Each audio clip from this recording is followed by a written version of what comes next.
see now, after self-reflection, is not an illusion.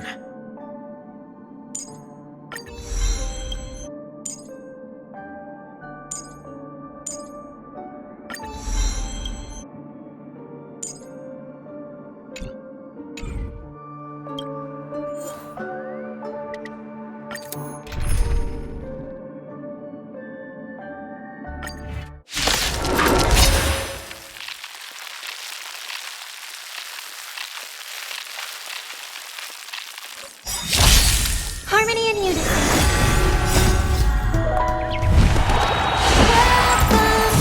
Time to cleanse the filth. Conflict is pitiless! Get it together. Yes.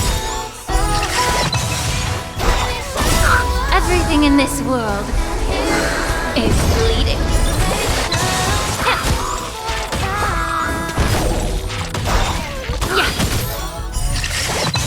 Here is thunder! Now farewell. Conflict is pitiless!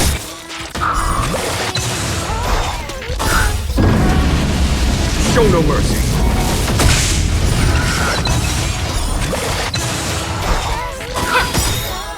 Everything in this world is bleeding. Here is thunder!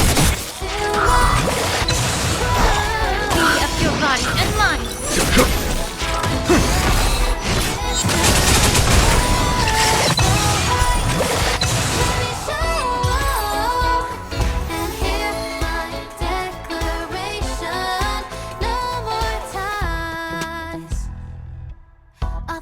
And tap your feet. Look, stars are near when you feel the beat. Let's down for great. Resonate all together. Stars echo. Welcome to life. Show no mercy! Watch over you. Guide you on your path. Time to cleanse the filth. Yes. Everything in this world is bleeding. Be of your body and mind. Conflict is pitiless! Trinity is before me. Here is thunder!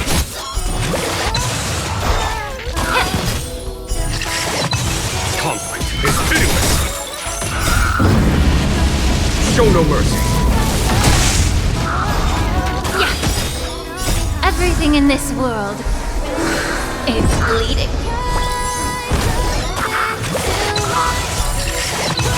Here is thunder!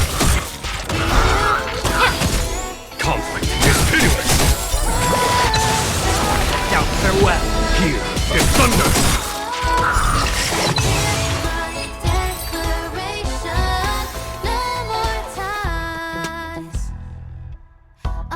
And tap your feet. Look, stars are near when you feel the beat.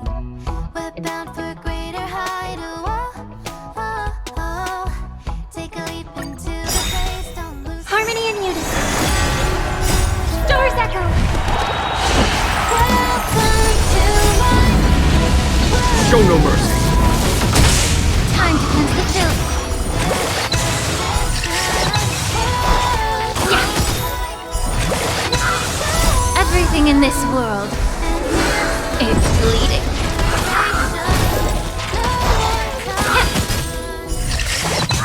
Conflict is pitiless! Trinity is before me. Watch over you. Guide you on your path. Here is thunder! Yes. Conflict is pitiless! Show no mercy! Everything in this world is bleeding. Here is thunder! Be of your body and mind. Conflict is pitiless! Now farewell. Here is thunder!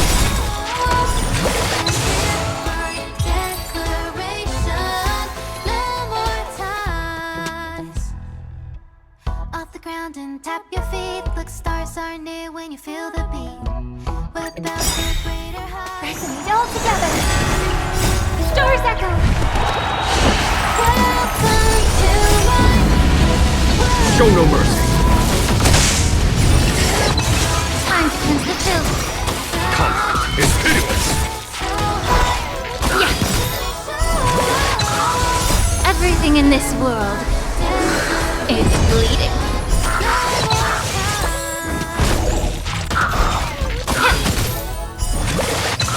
Here is thunder.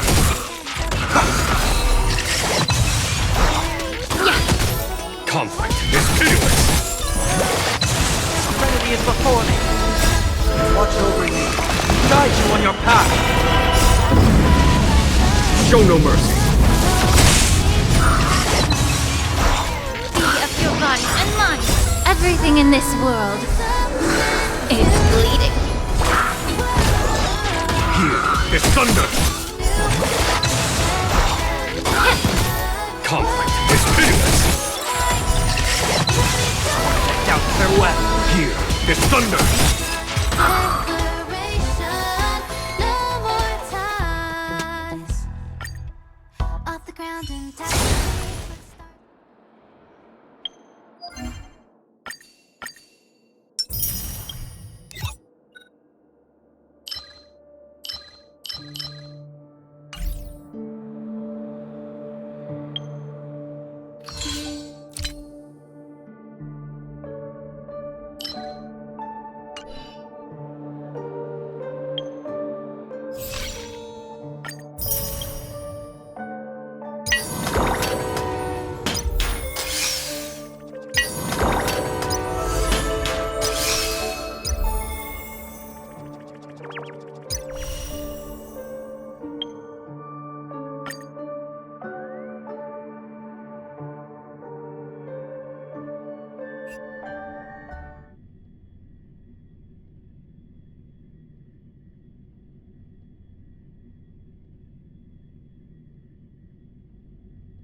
I command you.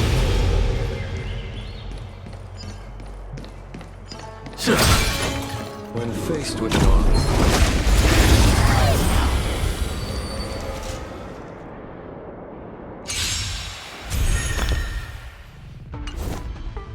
Time to get vigilant! Let's be friends. Everything is ordained by the stars. Give these trailblazers your blessing!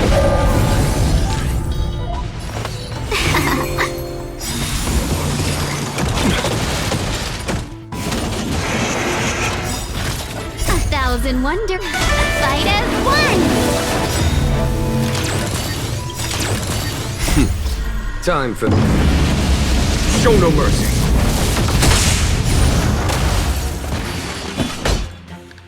Conflict is pitiless. Naughty child. Nap time. Who will it be?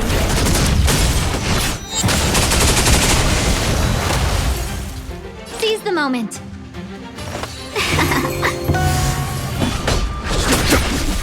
Time for a shot. Who invited you? Huh?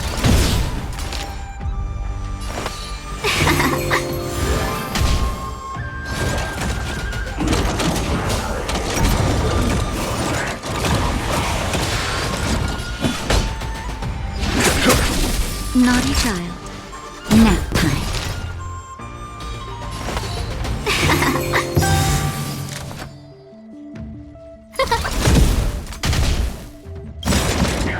Is that it?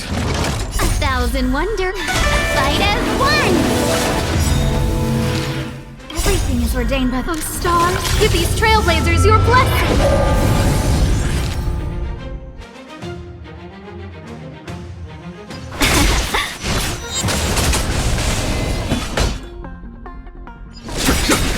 Time for a shot. Time for... Show no mercy.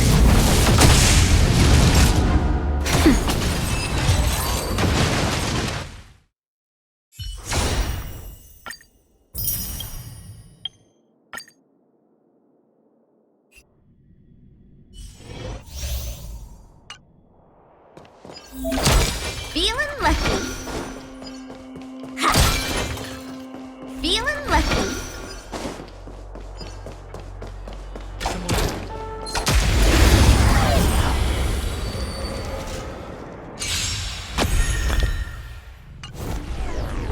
Let's make it quick. My turn! You! Wait for the tiles. My turn. This is our chance. No, you can't run! We'll try that again. Luck of the draw. Freeze and victory!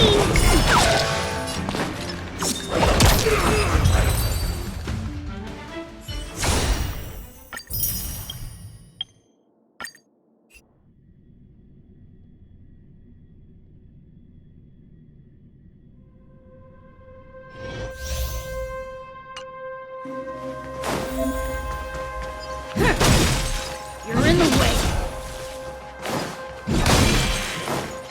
You're in the way.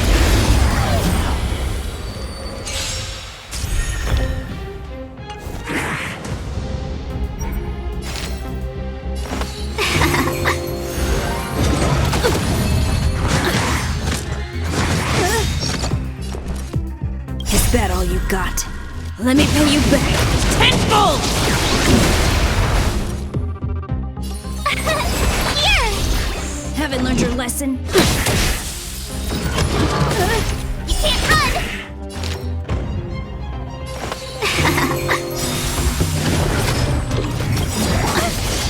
Try that again! 1,000 wonders to raise your spirits. Fight as one! You!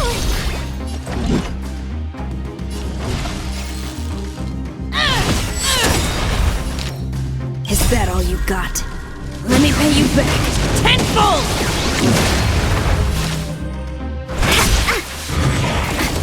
You can't run! Here! Let's be friends. Gotta try hard sometime. Watch this awesome move!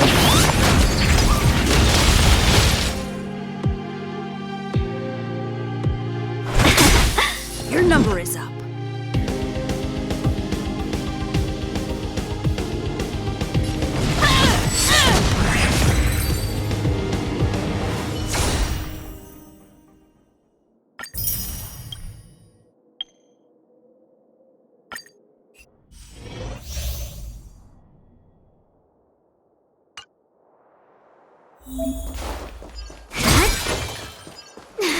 Cool it.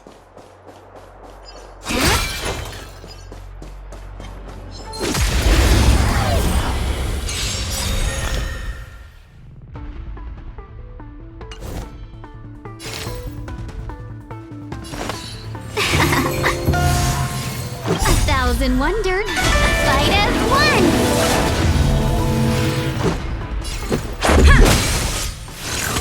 Can we talk? Just a scratch. Welcome, customer. Rules are made to be broken.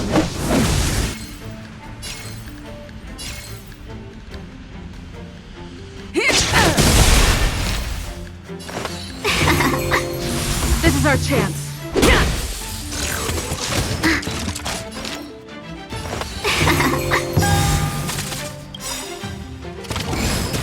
1,000 wonders, fight as one!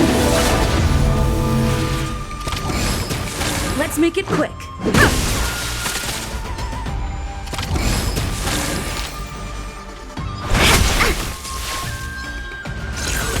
Just a scratch. Can we talk? Let's go. Let's be friends. Rules are made to be broken.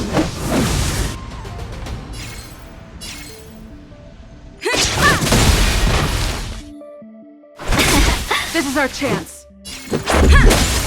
Seize the moment. 1,000 wonders to fight as one! Let's make it quick. Yeah!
The clock winds back to the start of the journey to Penacony. The Astral Express, upon invitation from the watchmaker, heads to a cosmic vacation spot, the Reverie Hotel, for a banquet. However, in this sweet dream paradise, they unexpectedly become entangled in two bizarre murder.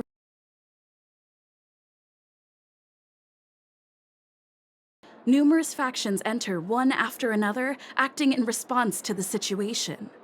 The family hosts also plot to capture the watchmaker with this opportunity and ensure the Charmony Festival takes place as scheduled.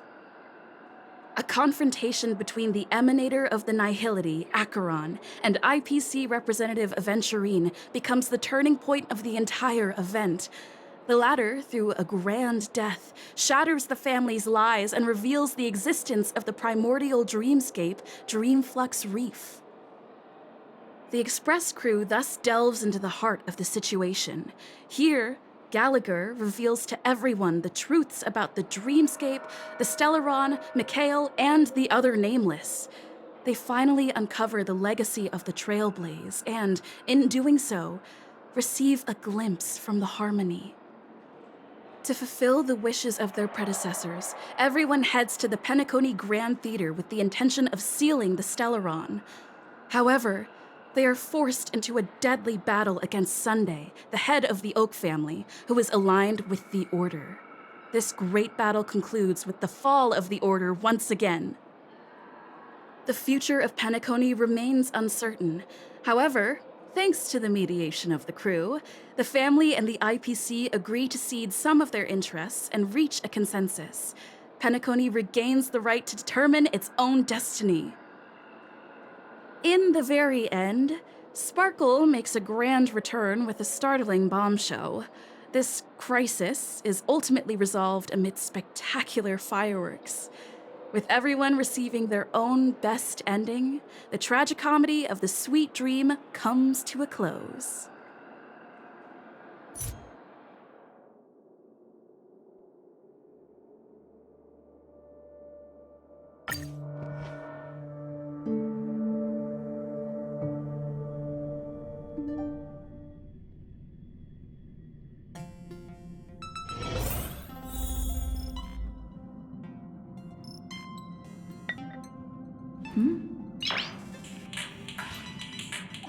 Noise.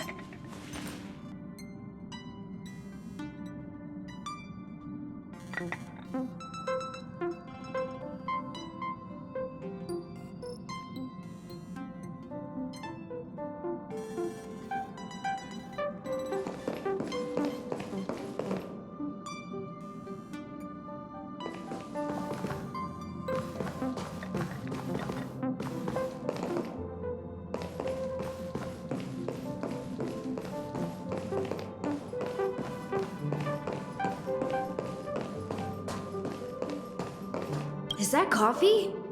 Oh, smells good. A lot of researchers on the station live off the stuff. They said it helps them focus. Still, none of the coffee they drink has the same aroma as Himiko's brew. She must have a few secret ingredients up her sleeve. I wonder if Lady Asta would like it. She drinks a cup or two occasionally, but she has it with milk and sugar. She can't stand bitter flavors. Oh, what were we talking about again? Coffee. Sorry.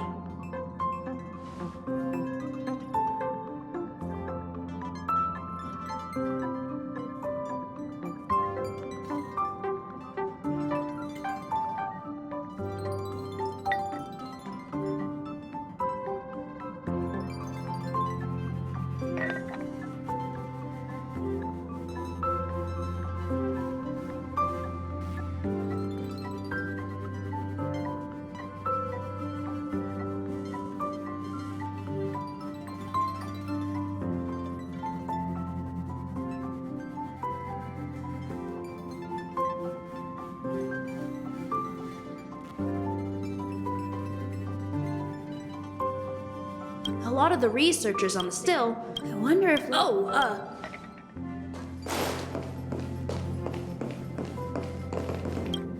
You're here right on time. I was about to give some feedback to the Express crew. The portion sizes on the Express are too small. Things were pretty scarce in the underworld, but the food stall owners were never this stingy. That's a thing? I'm not really used to that. Eating is all about eating your fill. And, it seems like the conductor likes to include these weird vegetables in the lunches. I don't know what they are, but I don't like them. If I didn't have to worry about nutrition, I'd be ordering cosmic fried rice every meal.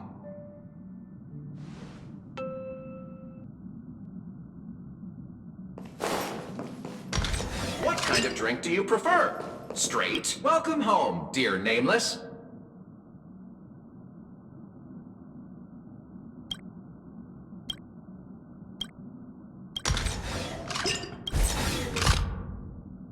Are you familiar with the Xianzhou Alliance? How about a joke about them? This is one of my finest creations. Which of the 7 Arbiter Generals is the most cunning? The most cunning of the 7 Arbiter Generals is Fei Xiao, because she is sly as a fox. Do you get it? Because she's a Foxian?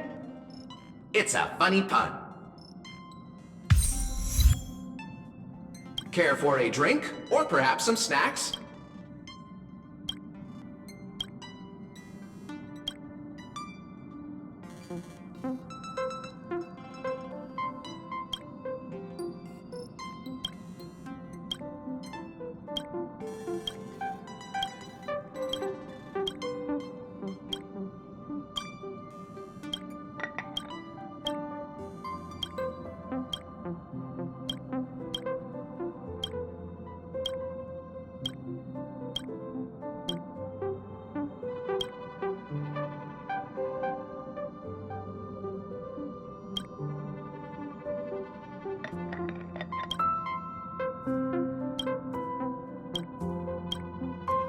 Welcome home, dear Nameless.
Amphorius, the Eternal Land.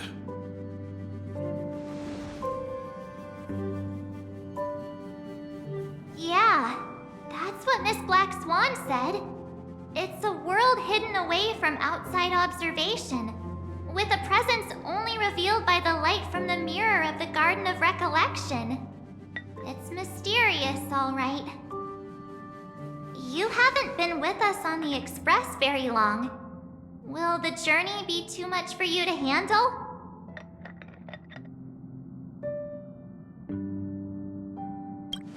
Huh? Has it been that long?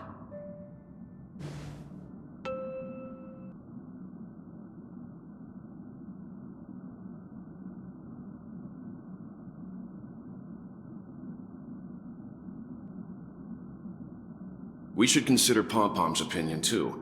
They don't know we're considering Amphorius as a destination.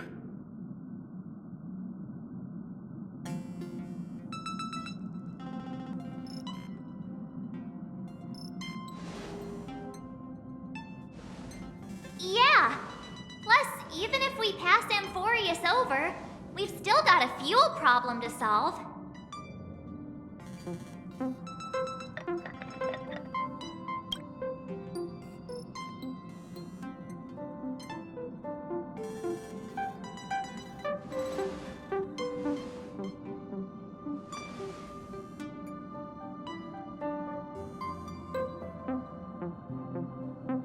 In other words, we won't be leaving Penacony anytime soon. Or we could also revisit our previous stops to make sure that the astral charts and navigation routes are all functioning fine. I wonder if the hole in the Tychean Stadium has been repaired.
Creating chaos is also a means of maintaining social stability, if you ask me.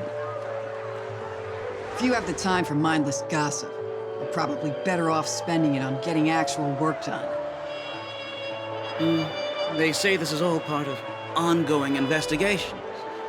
But is there even any point to doing this? The threat's long been neutralized. They're just putting on a show. I mean, look at us. This sudden surge in inter-family cooperative efforts. It's nothing but a pretense for those outsiders, isn't it? Sounds like you've got insider intel. Now I'm curious. Are the stories going around true? Was the furor that broke out a while ago really a result of trouble within the Oak family? Those are some difficult questions. Didn't I just say that creating chaos is also a means to maintaining social stability? Now, who knows who's been fanning the flames? But there are a dozen rumors going around out there, each one more outlandish than the last. Oh, I've heard those. Conspiracy theories about how the IPC had orchestrated everything and... what was it again? That the chaos was only quelled because of an accident? Makes no sense. So what's the lowdown? Oh, the truth has probably been long buried under all the hearsay. All I can say for sure is that someone's taken the rap for it. You mean the former Oak family head? Bingo. Most of the blame was pinned on him when the Charmony Festival was abruptly cancelled. Since then, not a single soul's seen him. Heck, forget his whereabouts. Nobody even knows if he's still alive. Talk about scary. For all we know, we might have watched something go down in history, like what happened to the Black Plum family back then, without even realizing it. I've heard another theory about that family head, though. I beg your pardon, sirs. Dreamweavers are carrying out inspections on the routes around here, and all affected facilities have been closed off. Kindly take a detour in the meantime. What happened? Was this because of the Stellaron? Jeez, are we Penaconians never gonna dream in peace again? There is no cause for alarm, sir. The Stellaron has already been sealed. This is just a routine inspection. A move to heighten security, if you will. Please rest assured that the family will do everything in our power to protect the sweet dreams of every guest. I see. We'll leave the two of you to your work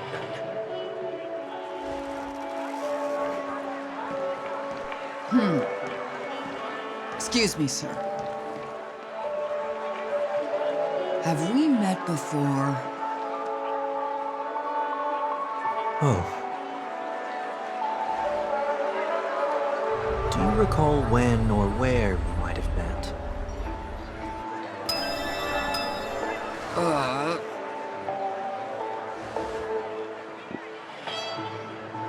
My bad. I must be mistaken. Sorry about that. Sweet dreams to both of you, sirs.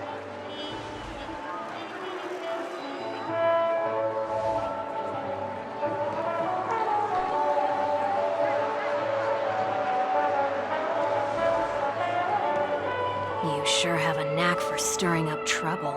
Of all the routes available, you had to take the one that Bloodhound's keeping watch over. We shouldn't run into any problems with you around. Even if they see through the Harmony's power of disguise, there'll be a way for us to escape. Spare a thought for me, will you? Just being in your company is plenty enough to get me into trouble, Mr. Prime Fugitive of Penacony. And that is exactly why I need you with me. You're the only one I can rely on in Penacony now. The only one you can rely on, huh? What about her?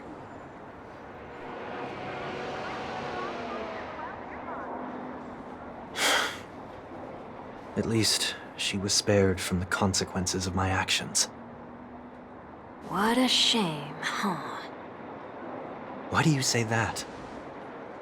Just thought that being mean might be more effective than consoling you. I've seen plenty like you, eager for everyone to take you to task after a setback because that's the only way you'll feel better. As though the more they condemn you, the more likely you can rectify your mistake. That said, if I'd really wanted to hit you where it hurts, I'd use a different approach. Like a show of sympathy, for example. You're right. I won't deny that. She should still be in Penacony.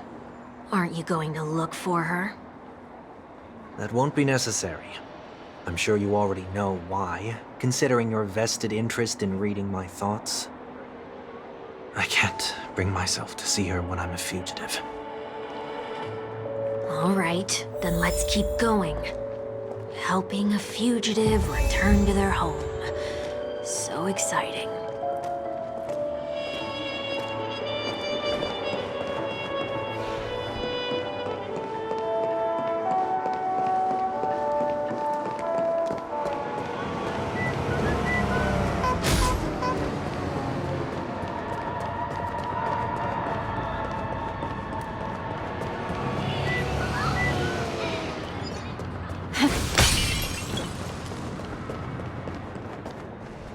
I see two bloodhounds. They appear to be on official business, unlike the pair from earlier. What's happening at Ideen Park? Hey!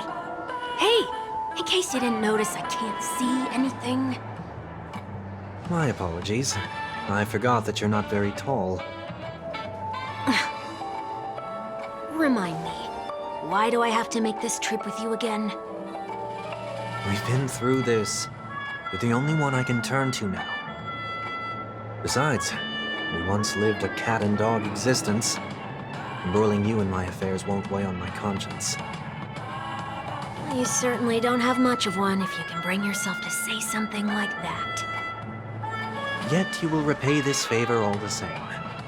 After all, you're only alive today because of me. You owe me that much. Holy moly! Can you get any more conceited?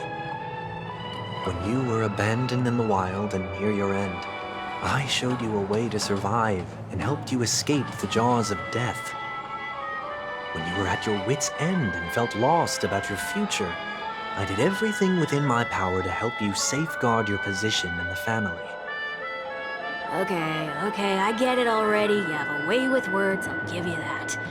Still, it's one thing to repay a favor, quite another to knowingly put myself in harm's way. I don't understand. Why are you hell-bent on going back to Penacony? Is this an IPC mission? Did they make you a deal? You can have your freedom back, but in return you must turn against all whom you once called family or something like that? Regrettably, Lady Bonajade didn't drop so much as a hint about it. Go now. You are free, O Chosen One, who dared to exceed his bounds. Sever your wings, descend to the mortal realm, and walk their lands. See what this world is truly like. I will not accept your charity. As I mentioned earlier, it's a trade, and you don't have to give me an answer right now. Rewards are not reaped in a day, and if there's one thing I'm best at, it's waiting. The sweet dream still continues, and the night is still long. You have plenty of time to contemplate your answer.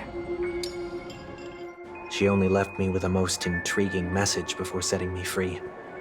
As for whether I can afford the price of my freedom, I'll only know when I find out what it is. But nothing good ever comes out of being in the IPC's debt. I'll cross that bridge when I get to it. For now, there's still some time before that payment is due, so why not exercise the right to freedom that I've just regained? By walking straight into a trap? Or by making amends for past deeds. When it's time to go, this will be farewell for good. So, before I leave Penacony, I'd like to take some time to look back on all the events that have taken place. Can't you just look back on it from a distance? There's something else I want to do, too. The embryo of philosophy may have fallen, but the order in Penacony wasn't built in a day. This sweet dream is likely to still contain residual traces of the Oak family's influence. Get off your high horse. The other 4 families are more than capable of working things out on their own. I might have gone astray, but others shouldn't have to clean up after my mistakes. Then you should also know that the IPC isn't gonna help you a second time. If you fall into the family's hands again, you're done for. You know how it is. Old habits die hard. The tie should be on the center line. The shirt must not protrude from the vest. Trouser creases should be perfectly straight and always aligned with the tips of your shoes. We should always ensure that everything is in order before walking out the door. The same applies when bidding my home farewell, too. But what has Ideen Park got to do with you? Don't tell me that the Founder's one of your disguises. I'm not that old. Oh, come on. Take a joke, will ya?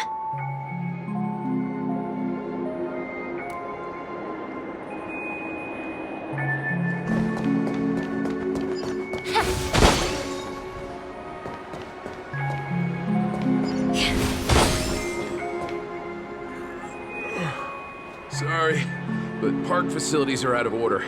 Refurbishment works are currently underway. Please come back again later. That sounds familiar. I'm aware of the situation. You can skip the report. What? What are you talking about? I mean... Mr. One Week, please excuse me. I should have recognized you earlier. I must be more tired than I realized. I want to know what's going on in there. You'll tell me, won't you? There's nothing much to say, actually. We Bloodhounds are just as baffled as you are. My guess is that it's simply part of the aftermath of the Stellaron incident. Aftermath? You are? Renowned workaholic, Mr. Workday. He works for me. You don't know him? Oh, I see. Pardon my ignorance, sir. Coming back to the topic of the park, let's just say that it has been recently observed that certain behaviors are not tolerated around here. What happens if you violate the prohibitions? It's baffling, but corrective measures will be taken. It's kind of difficult to explain. Maybe you'd like to see for yourself? Yeah, that works. Can you keep watch over the entrance? We'll go in and have a look for ourselves. Please take these notes with you. They may come in handy. You shouldn't have said that just now. It'll only make us look suspicious. Said what? Mr. Workday? I was just telling the truth. I've always found this name to be more suitable for you. So, why are we here? You managed this park before? You could say that. I was still a child back then. To become the bronze Melodia of the Oak family, I'd gone under Mr. Gopherwood's tutelage. We were taking a walk in the park like any other day, when he suddenly hit on the idea to have me manage the park. Within the domain he demarcated, my every word would hold the force of law. In hindsight, that was probably the first time that I enforced order. You rose through the ranks soon after. I take it that you must have done a pretty good job. Quite the contrary. I made a terrible mess of things. Fortunately, the tourist thought of it as nothing more than a spell of merrymaking. Was that his way of training you? Perhaps he was just using an approach with lighter consequences to show me what he'd learned in life.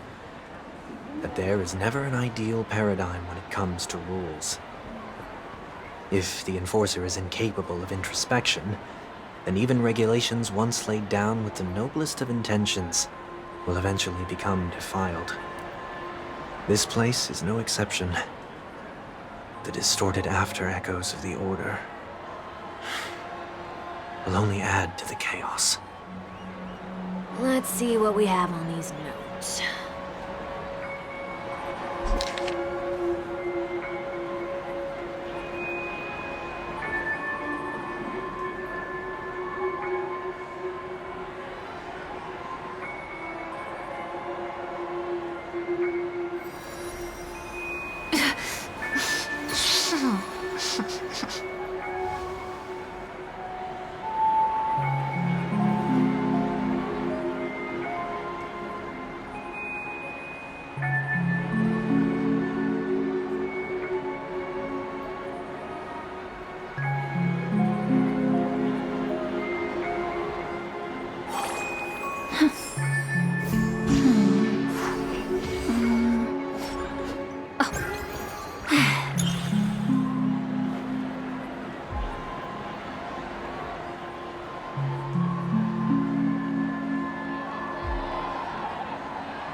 Consumption of food except for burgers.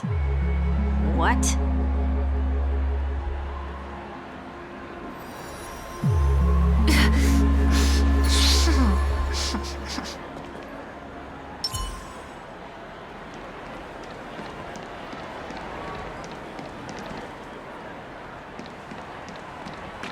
Handstand walks around flower beds are prohibited.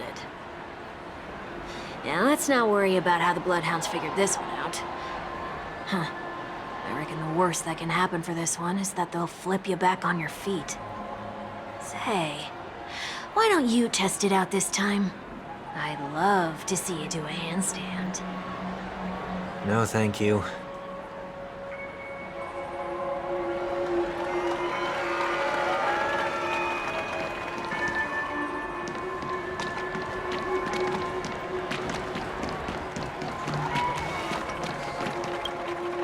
Be kind to birds. Looks like some rules weren't distorted. That's a word-for-word account of what I said back then. Did you make this rule because your sister is named Robin? No, it was for Mr. Gopherwood. He used to stop by the park to people watch and appreciate the vibrancy of life. This was his way of recharging whenever things wore him out. I wanted him to rest undisturbed.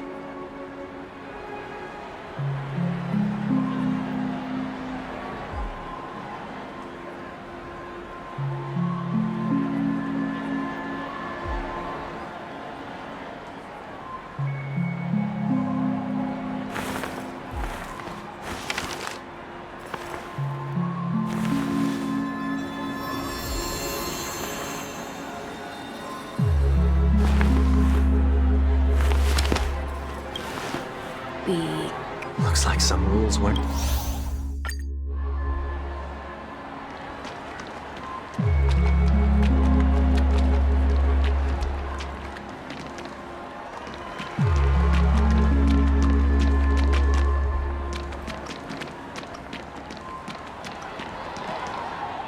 No consumption of food other than burgers, especially ice cream.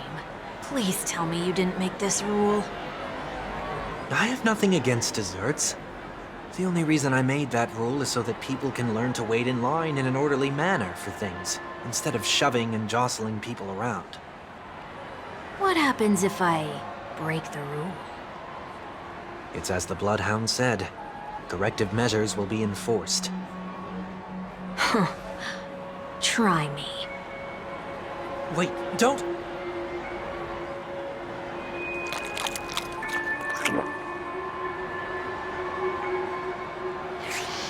Ah. Huh.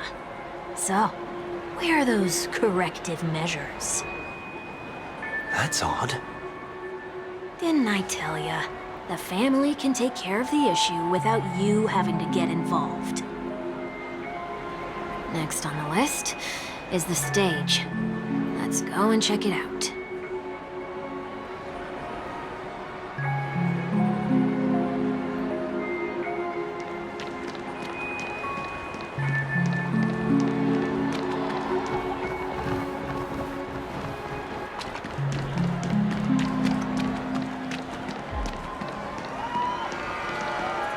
Only cast and crew members are allowed on the stage. A surprisingly reasonable rule. And an easy one to test. Neither of us is part of the cast or a crew member. Let's try it out.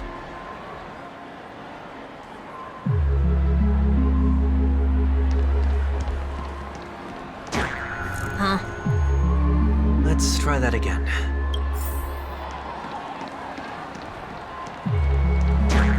What's going on? Guide those who have lost their way back onto the right path. Looks like this is an example of the corrective measures that the Bloodhound mentioned. It's exactly what I would have done back then. You've been iron-fisted since you were little, haven't you? Wait a sec. If this is how violations are corrected, then everything that I ate just now? I tried to warn you.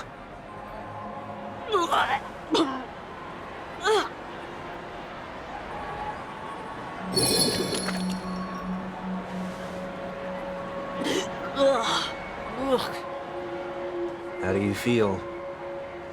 Now, I'm feeling murderous. In any case, say what you will, but I can't sit by and do nothing. Not when I'm the cause of all this trouble in Ideen Park. There's no need to involve the Dream Leaders. I'll fix these distortions once and for all. What's the plan? Nothing complicated. All distortions have their roots. We'll be able to trace them to the source once they manifest. Breaking a few rules will do. We just need to make sure that the corrective measures that will be implemented aren't too much for us to handle. When a distorted after echo manifests to correct us, I'll be able to pinpoint its whereabouts. Then, I'll use the power of tuning to heal the dreamscape. So, can I take it that rules are meant to be broken now?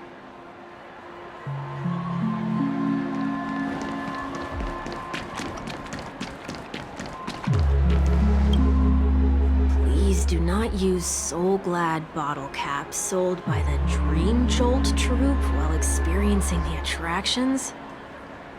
The Dream Jolt troupe, where? Are they hiding or something?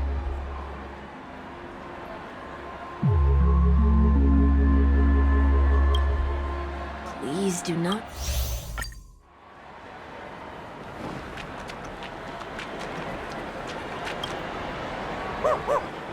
Oh, there it is.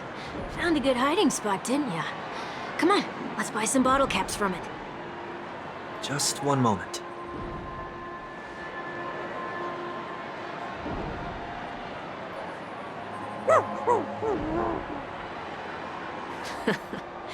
Let me translate that for you. Who are you trying to pay with your spare change? Ugh.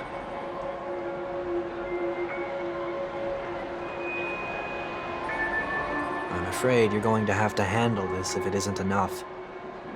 Handle this? Handle what? Wait, is that really all you've got on you? May I remind you that I am currently on the run?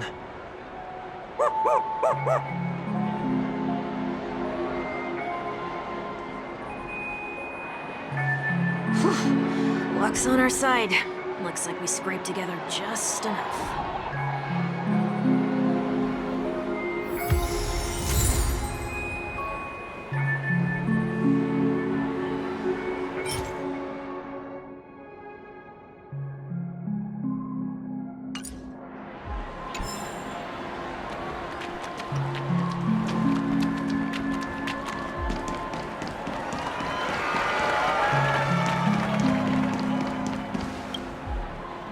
Not discard trash in trash cans.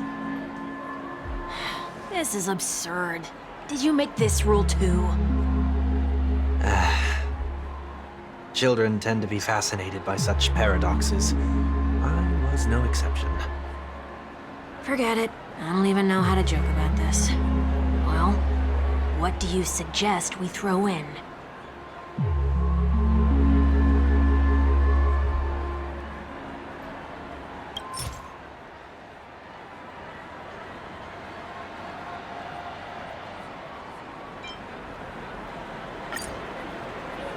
Something's happening.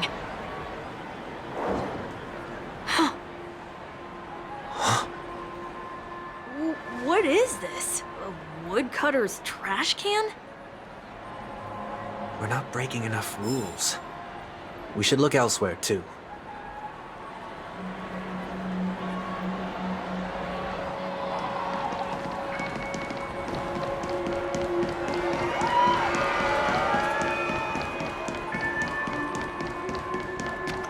Shall we give this capsule machine a try and see what happens?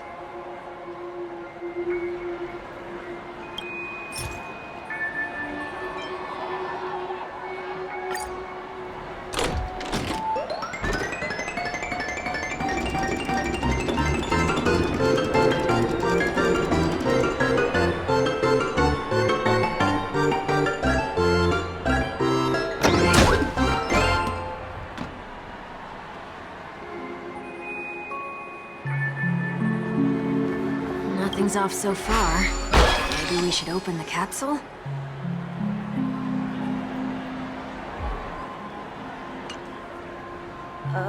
They can't be seriously going that far, right? No. Hey, look out!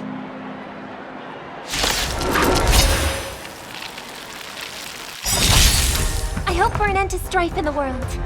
Resonate all together. Stars echo. Show no mercy. Time to cleanse the filth. Everything in this world is bleeding.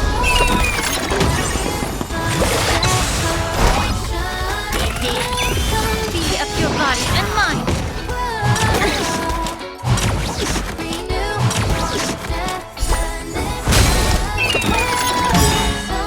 Everything in this world is bleeding. Watch over you. Guide you on your path.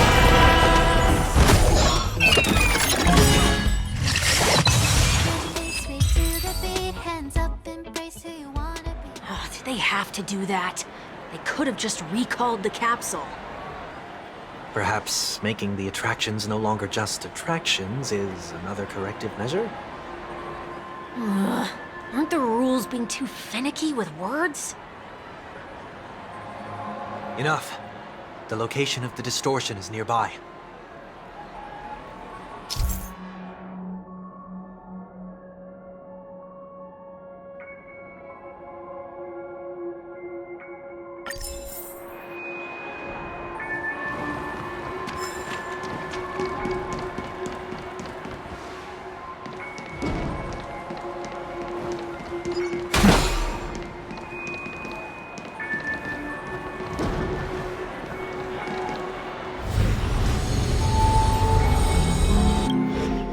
Oh, there it is. Huh. It does look somewhat like you. Time for it to disappear for good. Reveal thyself unto me, as is customary. All creatures endowed with eyes bear souls of equal worth. Whoa, it worked. The IPC totally should have sent someone to keep an eye on you.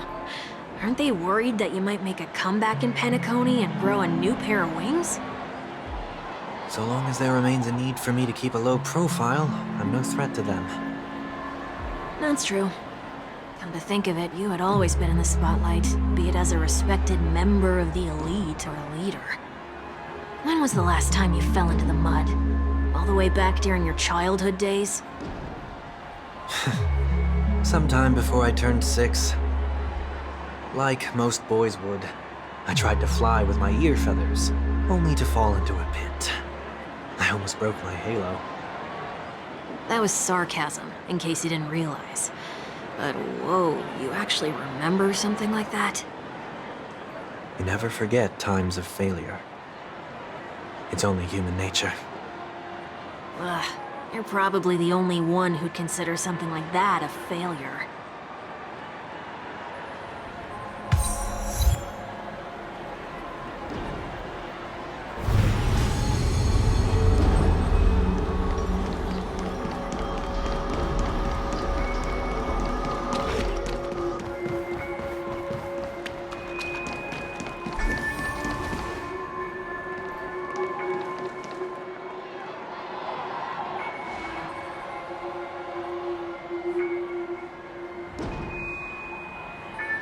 What is it this time? Just looking back. But nothing's there. That's the whole point of revisiting a place. When I look at everything here, the memories are so fresh, it's as if it all only happened yesterday. When the younger me tasted failure here, I ran myself ragged to fix the mess. I thought myself no longer the same person as before. But it looks like I was just going round in circles. I'm glad for this chance to look back on my past in this way. Come now, we should go. This will be a long farewell.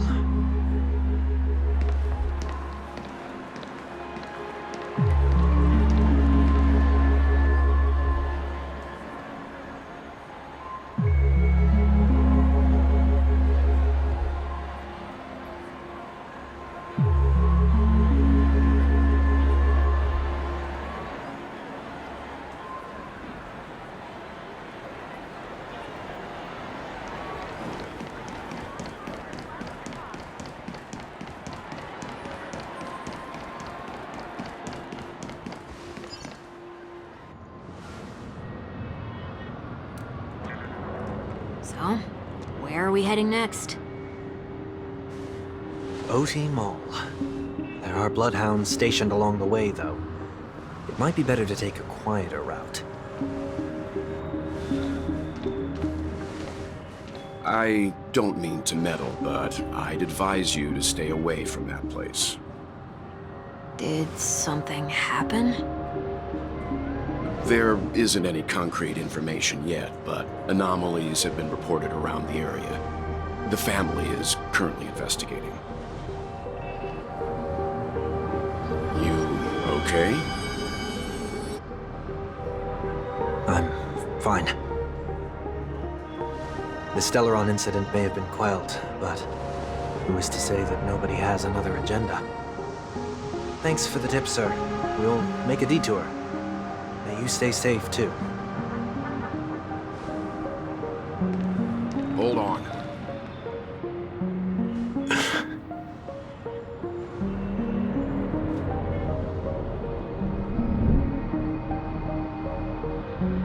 Sweet Dreams are technically safe, but it would be wise to look out for oncoming vehicles.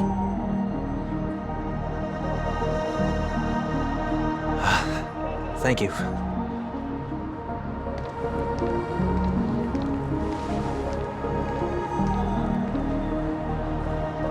Whew, that was no ordinary passerby. It's a miracle that he didn't see through your disguise. The Astral Express should have departed a long time ago. Why is he still in Penacony?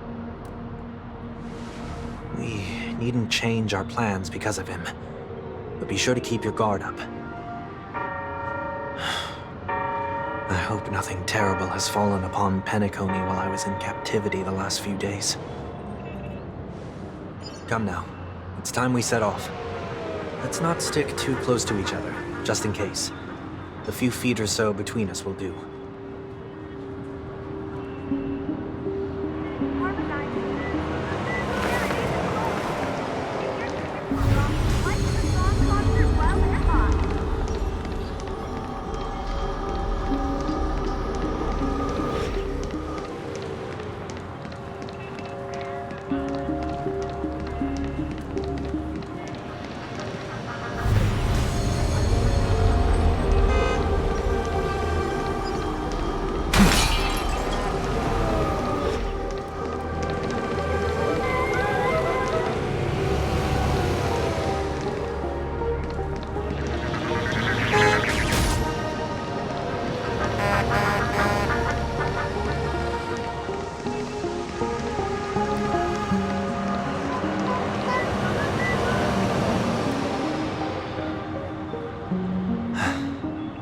Seems I let my wishful thinking get the best of me. Will you at least give me a chance to explain? I will, but before I do, put your hands behind your back and answer my questions in short sentences. Short sentences? I need to make sure your words aren't concealing any dangerous incantations. I can't believe I've left everyone with such a peculiar impression of me. Please, believe me when I say that I didn't come back here with ill intent. Penacony will never experience the Order again, either. I'm afraid I won't be taking your words at face value, not after how you wielded the power of harmony. Answer me. What are you doing here? It looks like there's only one way to gain your trust. Come on out, 1 week. We found ourselves an ally.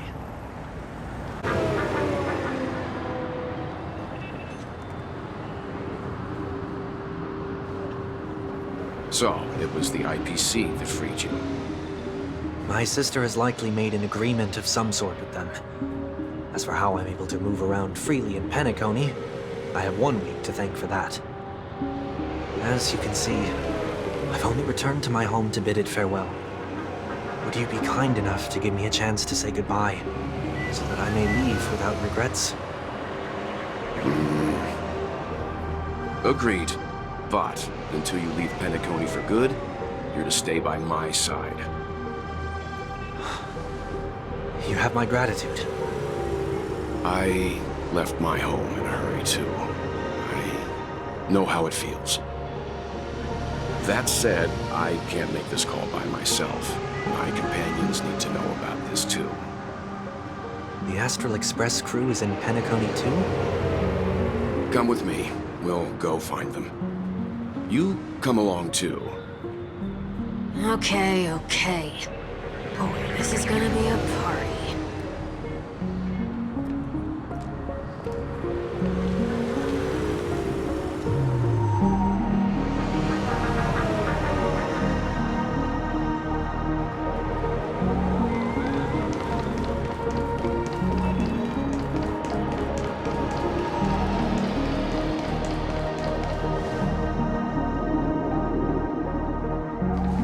We're here. They should be somewhere nearby. Mr. Yang, if you don't mind, there's something that puzzles me. Now that the crisis on the planet of festivities has been averted, shouldn't the Astral Express have departed to continue on its trailblazing journey? Why have you and your companions stayed behind in Penacony? Could it be that someone stirred up trouble after I left? And if that were indeed the case,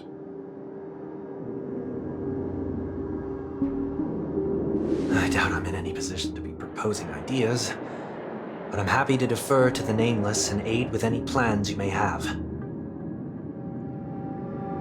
there's no need to worry. All is well in Penacony. Our reason for lingering here is a certain unusual passenger. A passenger? The Express has been commissioned to send a passenger back home. We're just resting up in Penacony for a while before we depart.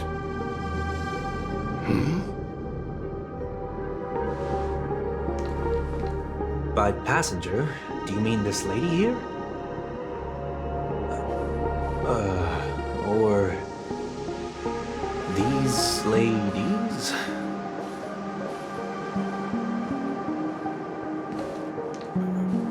This... how? You're finally here, Mr. Yang. We have a huge problem.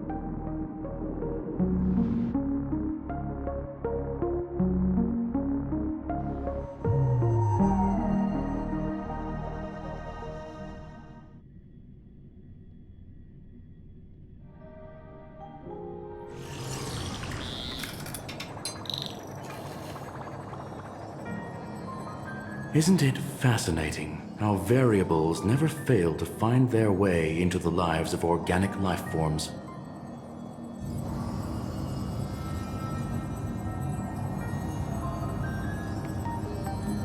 I have no interest in the Harmony's celebration, so it's only natural for me to turn down the invitation.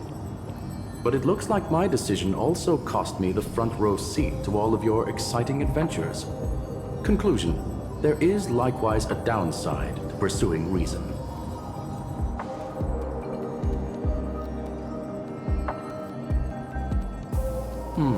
I hear that the Astral Express has established a collaboration with the Garden of Recollection for your next destination.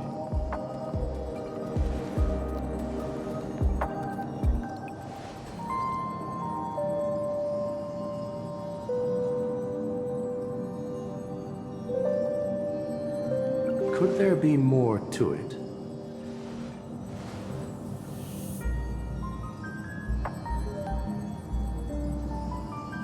Logic. The average Pathstrider wouldn't leave any trace behind in the Garden of Recollection's mirror.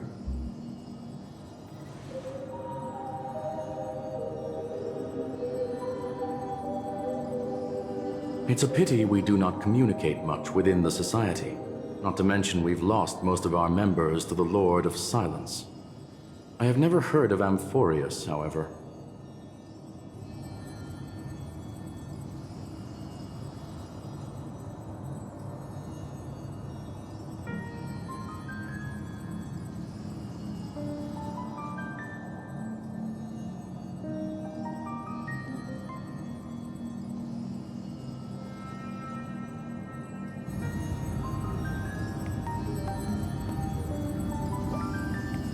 That Foxian girl has indeed been through an unimaginable turn of events. I suppose that's the fate you organic life forms are bound by. So, is it out of goodwill that the Astral Express volunteered to send her back home?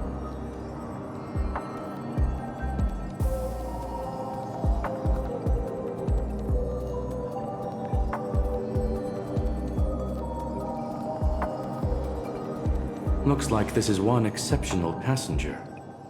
Don't you have to accompany her then, Miss Himiko?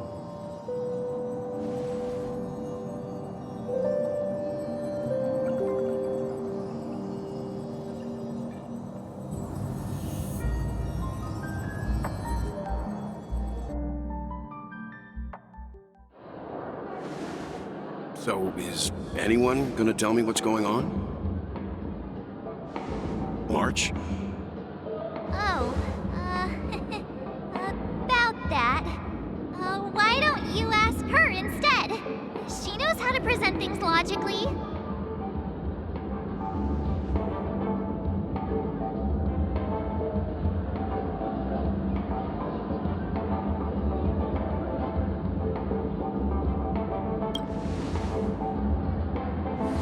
Not now, of all times. Forget it. I'll tell you. We walked around with Miss Ting-Yoon for a while after separating from the rest. But then we ran into something weird. Did something happen in the dreamscape? Actually, it's more like it was someone's fault. We met a Pepeshi filming a Try Not to Laugh challenge, and he gave us some of his candy. A type of candy that's supposed to make you fall over laughing. So that sort of try not to laugh challenge. I didn't really want to do it, but she insisted on us giving it a shot. That's how we got into this problem. What happened?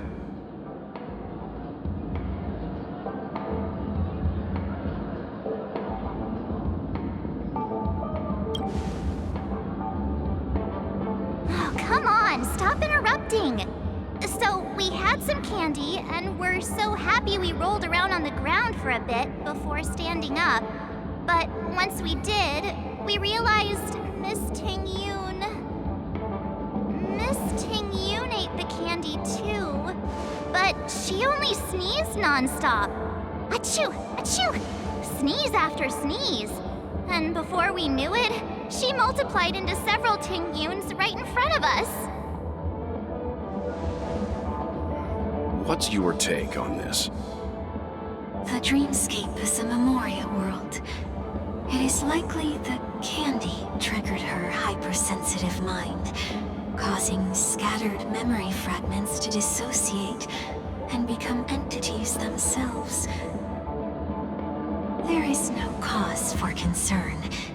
We've experienced similar incidents from time to time in the sweet dream. Mr. Yang? Who is this? It's okay. You can reveal yourself now. I was only being careful, or we would have been stopped by the Bloodhounds more than once on our way here. Help me remove my disguise. 1 week.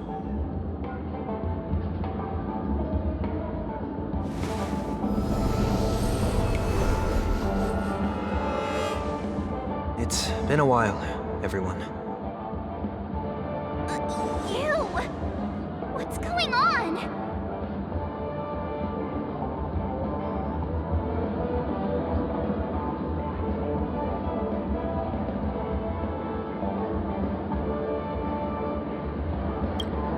Everyone, stay calm. I'll explain.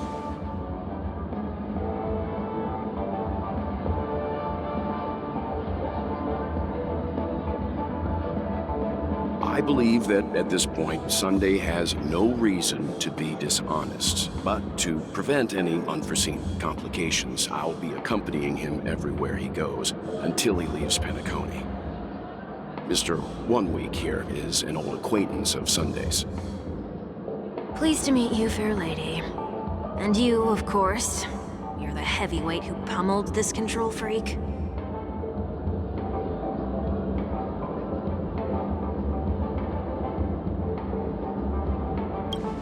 The surprises just keep pouring in. First there was Miss Acheron, and then Miss Ting-Yoon. Why does it seem like Mr. Yang always comes back with some extraordinary guests? Let's leave this discussion for later. For now, we should be focusing on returning Miss Ting Yun to her normal self. That's not gonna be easy. You'll see what I mean, Mr. Yang. These Ting Yuns aren't exactly easy to communicate with.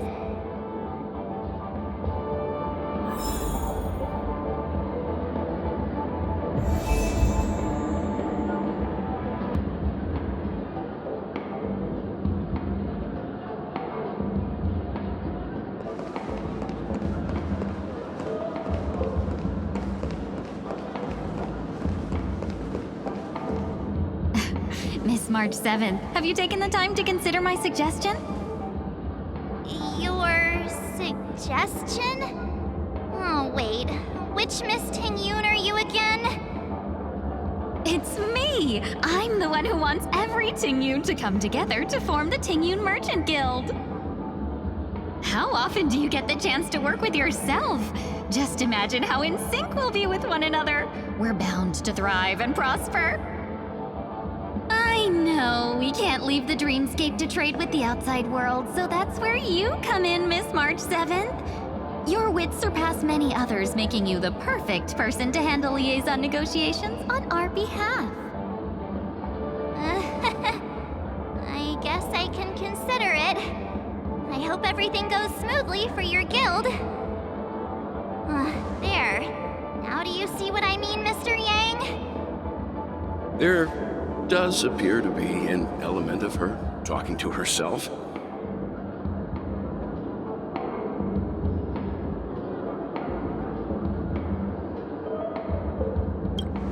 Forget about it.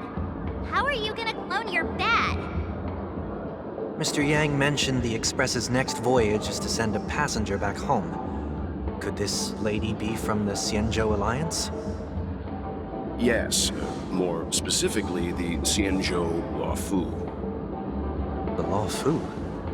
Didn't the Antimatter Legion launch an ambush on the Luofu some time ago? Was she one of the few survivors? Quite the contrary. She might have been the person closest to the eye of the storm. Looks like there's a lot more to this story. Story for another time. As host of the Dreamscape, do you have any suggestions for fixing this problem? I don't have much to go on now. Perhaps we should talk to the other Miss Ting Yuns here.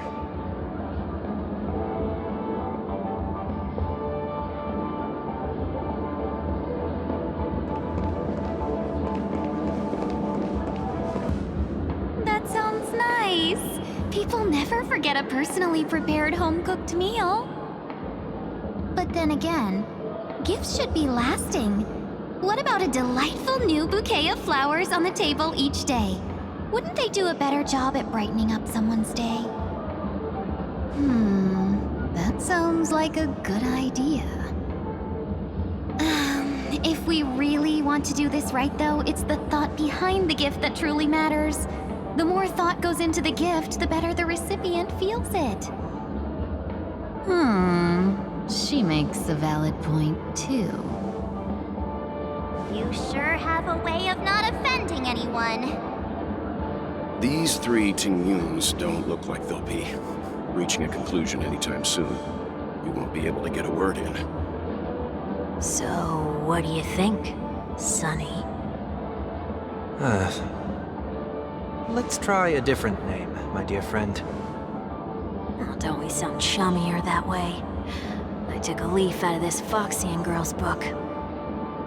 The problem with Miss Ting Yun is just as I suspected before. That prank shattered her into notes that are each a part of her. In other words, it means the Ting Yuns we see here are all different aspects of her psyche. Okay. You just made it sound a whole lot more complicated. At any rate, this is a known occurrence across the dreamscape. Tuning could be the way to fix it.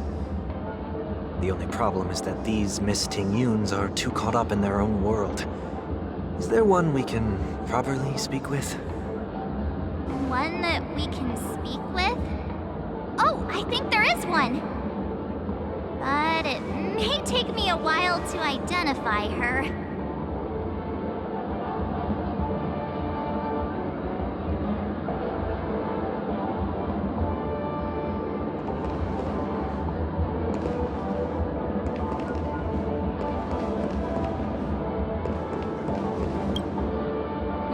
Looks like they still haven't decided on anything yet.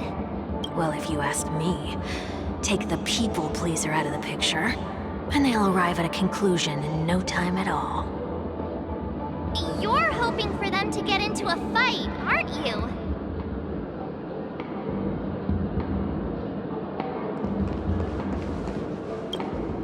Oh, you're here again. So, what's your decision?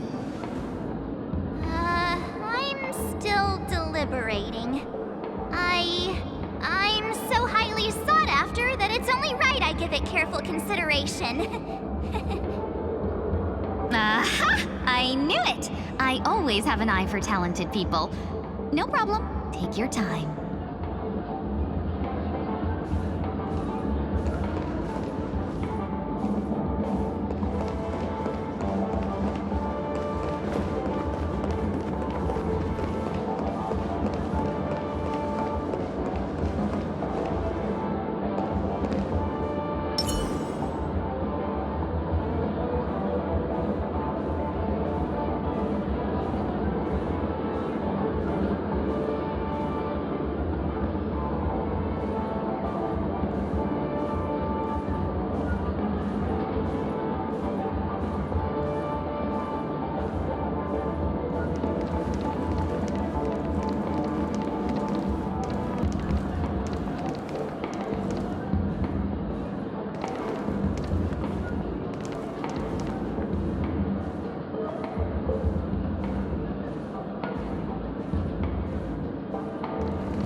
Why do I feel like it's not gonna be a wise move to interrupt her?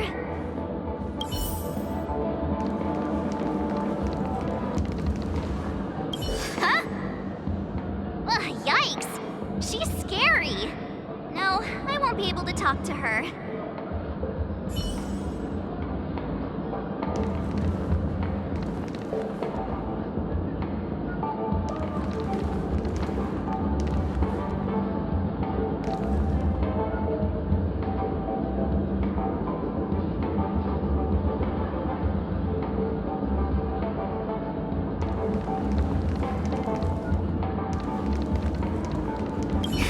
You can't fly? Why? I can. I can fly. A long, long time ago, a big girl flew with me really high into the sky. I'll take you next time. Pinky promise? Should we get someone to watch over her? Nah, I think she's perfectly fine on her own. The childlike innocence that adults have is a lot more resilient than you can imagine. Even if that's true, it doesn't apply to her.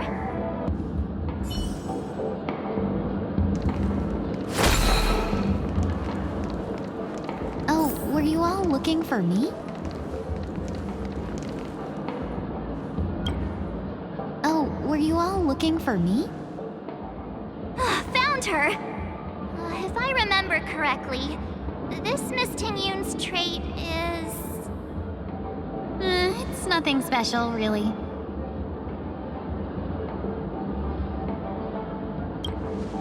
She one we can properly speak with requirement, right? Worth a try. My lady, if I may, I wish to perform a tuning on you. Before you start, you should know that we're keeping our eyes on you. If you even think about taking Miss Ting-Yun hostage.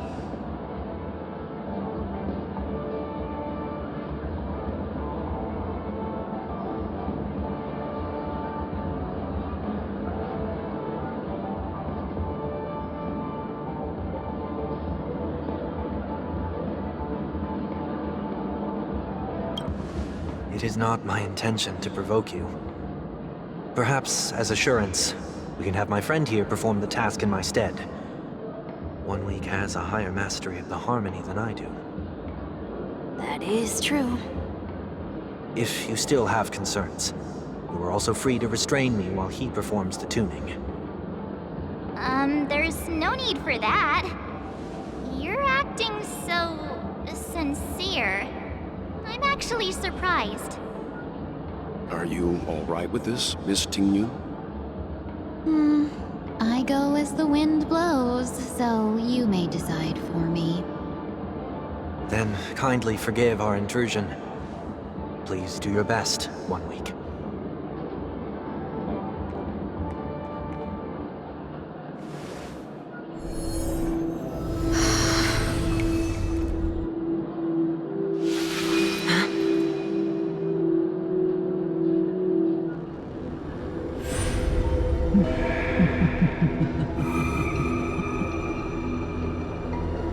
What the?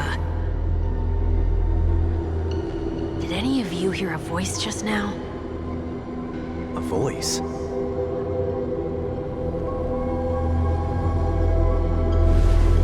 Never mind.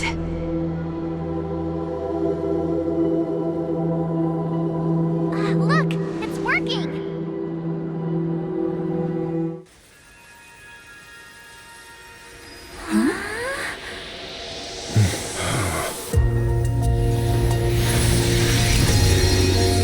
Never did I expect that every encounter with you would always be in moments of distress. Did I conduct myself improperly?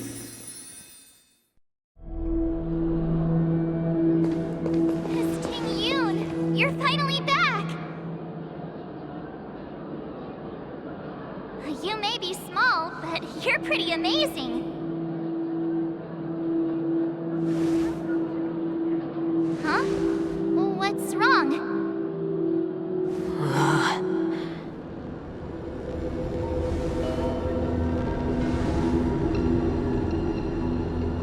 It's nothing. Just a trivial matter.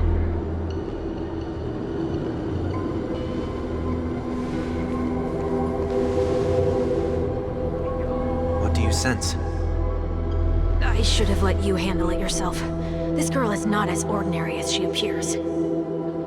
I nearly died. Just now.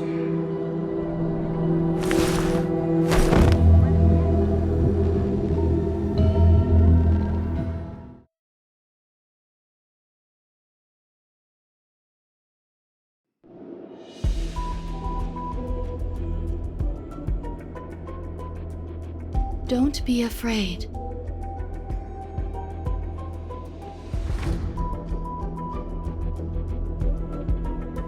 What is this place? No matter what you see, you only need to remember one thing. You're not alone.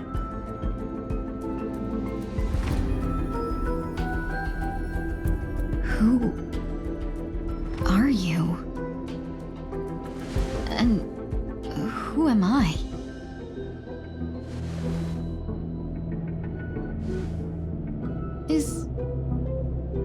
Is that where I came from?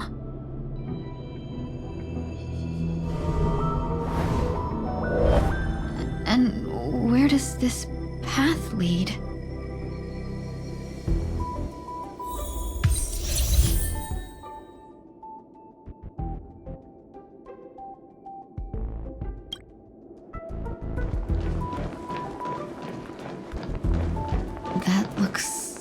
familiar. Does she want to lead me somewhere?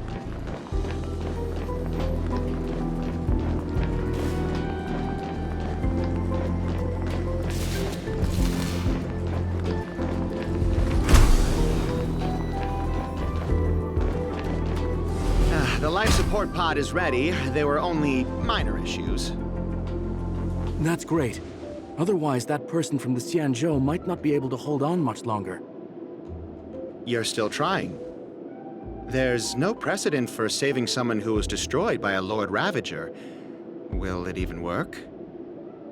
I'm not a genius, so I don't understand the logic behind it. But if she says it's possible, then it must be. Excuse me. Could you tell me where I am? Can they not hear me?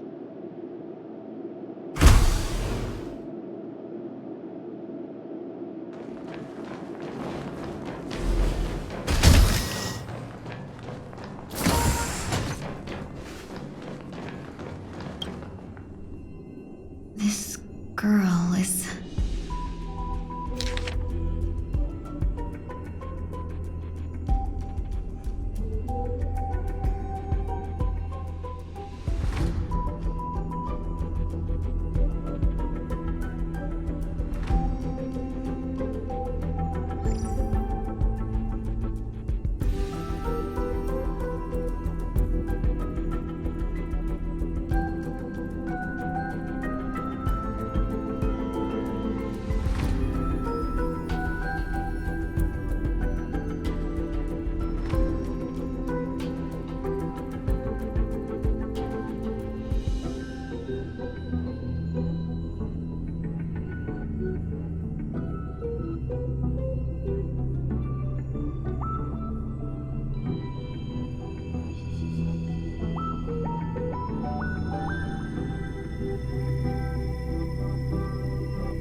Tingyun. What a familiar name. Do I know her? Don't question it. Keep moving forward. It's you again. Who's talking to me?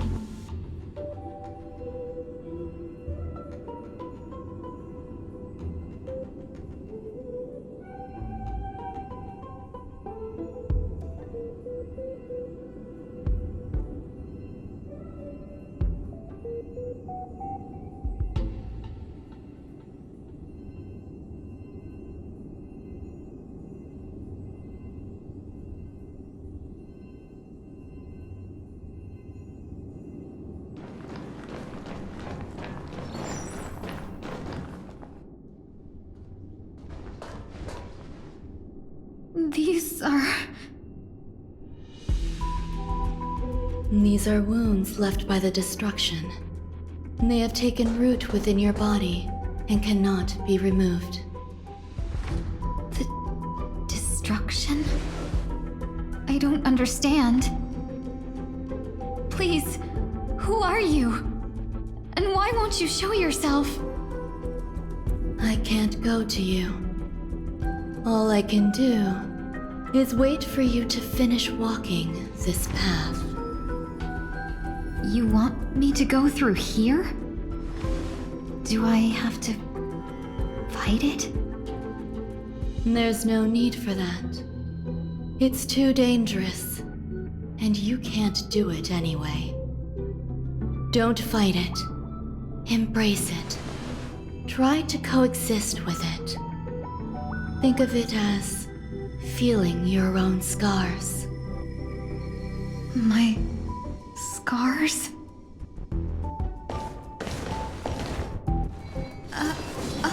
Wait!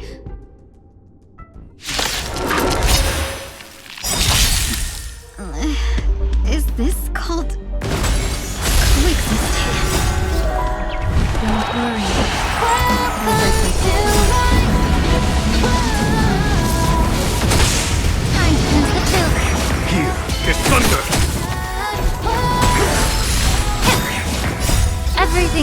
world is bleeding. Yeah. Conflict is meaningless!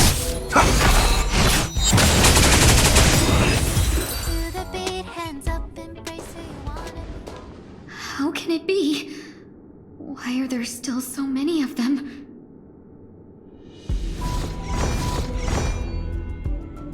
The ones from before weren't defeated either. As I said before, you can't defeat them. No one can. You can fall into the darkness and die alongside these scars of the destruction. Or bring them with you when you return to the world here. These are your two choices. Return to the world? What are you saying?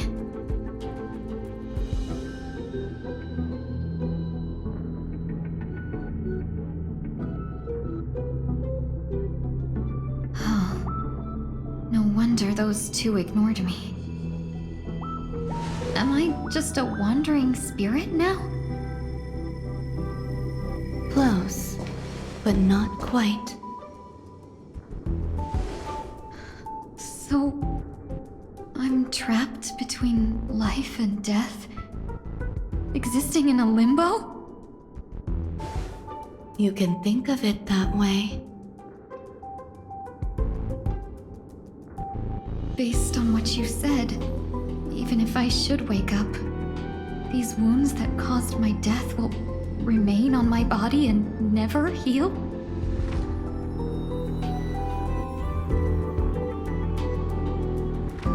I don't understand.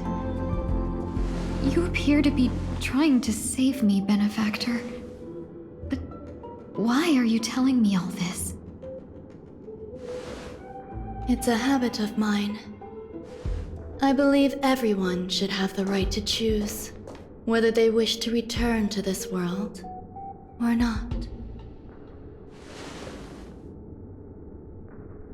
Be that as it may, I don't remember anything. There's nothing to help me make a choice. That doesn't matter. I believe the desire to live was born from nothing to begin with. You may also prove yourself to be the exception. I would also be pleased with that result.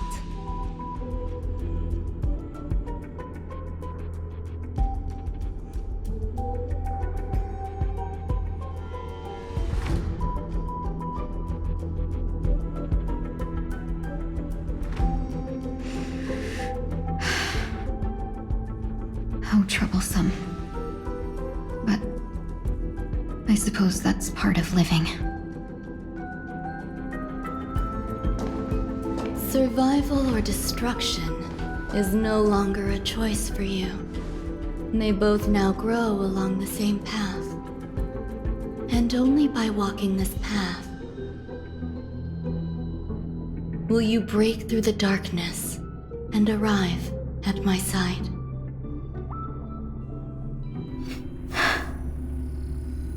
Feeling more awake? Congratulations. You attained your very first victory in this tug of war.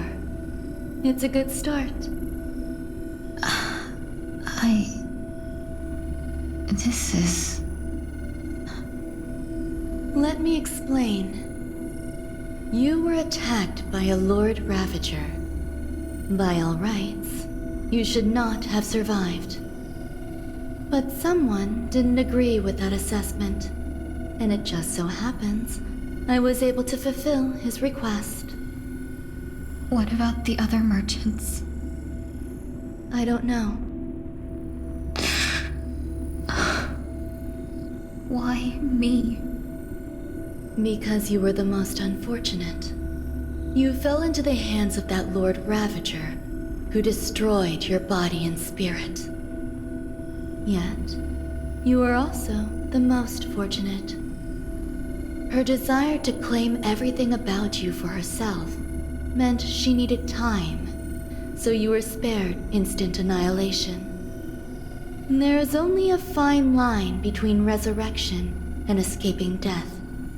Yet, they couldn't be more different.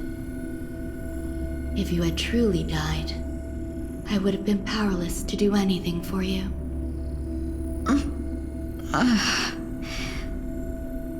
My body feels strange. I'm sorry. I can't let you regain your ability to feel just yet. You'd be in excruciating pain. Your body was contaminated by the destruction and suffered severe damage. As I said before, these wounds will stay with you for the rest of your life. To prevent its resurgence, I made some minor modifications to your body. Or more specifically, your tail. You'll have to learn to adapt to it. Unfortunately, the inescapable price of survival is often more adversity.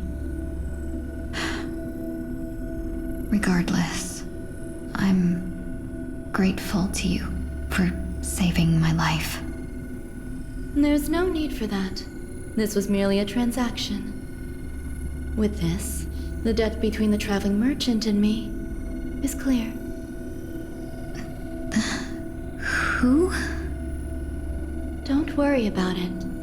You should sleep for a little longer. By the time you wake up, you won't remember any of these details. I'll arrange for someone to send you home.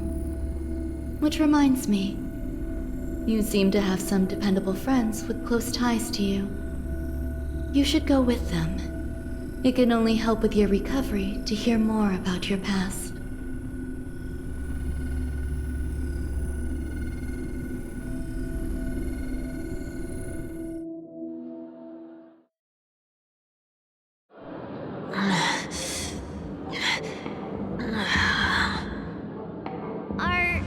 Are you all right? Did I pass out?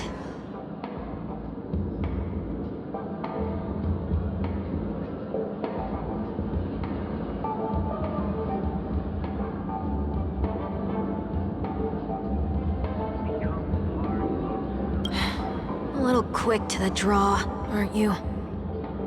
The tuning rebounded and affected 1 week instead. This is no ordinary woman. I suppose there's no point in hiding it from you anymore. Miss Ting-Yun is originally from the Xianzhou. She had an unfortunate encounter with a Lord Ravager who robbed her of her identity and left her on the verge of death. While she miraculously escaped with her life, her body suffered terrible injuries beyond all power to heal.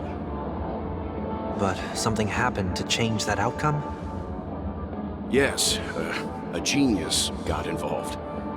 She's very accomplished in the field of life sciences and managed to grant Miss Ting-Yun a shot at survival. After that, she asked the Express to escort Miss Ting-Yun back home. We made a stop at Penacony along the way, partly to allow her some time to convalesce. I'm so sorry. I thought no one would be affected if I hid inside a dream.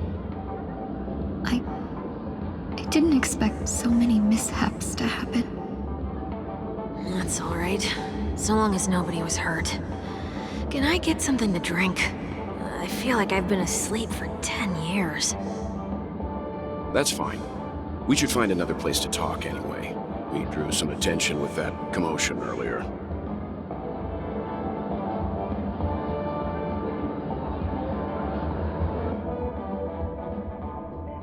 So glad again. I'm a local, you know. You'll have to make do. In any case, I must thank the both of you for your assistance. It was nothing. Now that the matter with Miss Ting-Yun is resolved, are we meeting your other two companions next? There's no need for that. Mr. 1 Week is in poor condition, so let's wrap up your farewells first. I'll leave Miss Ting-Yun in your hands. Huh? But, Mr. Yang, the messenger from the Xianzhou is almost here. You're not coming with us? I trust that you can handle it. Besides, Himiko will be there. She'll be able to handle any decisions should you run into any difficulties. Okay. We better hurry then. This is ridiculous. How come I keep bumping into colleagues?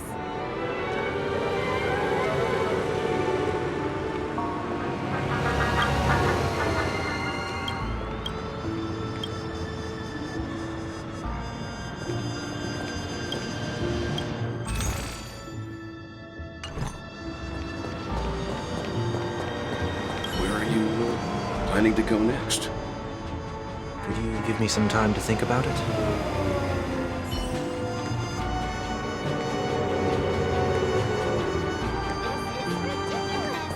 How come I keep bumping into colleagues?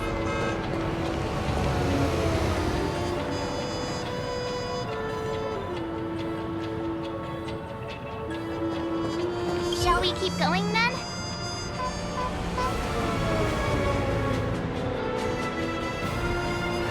Did you forget already? Miss Ting-Yun is going back to the Alliance, so we're here to help her pick out souvenirs. I'm not too familiar with this planet. I'm worried an unscrupulous cutthroat merchant will try to take advantage of me. Luckily, the people I want to buy these gifts for are friends you already know on the Xianzhou. So I'll be counting on both your stakeholder intuitions for recommendations. As if a merchant could seriously take advantage of you. Oh, I already picked up a few gifts earlier, so that means there's only 3 more left to go. But we've already lost a lot of time, so we better not drag our feet.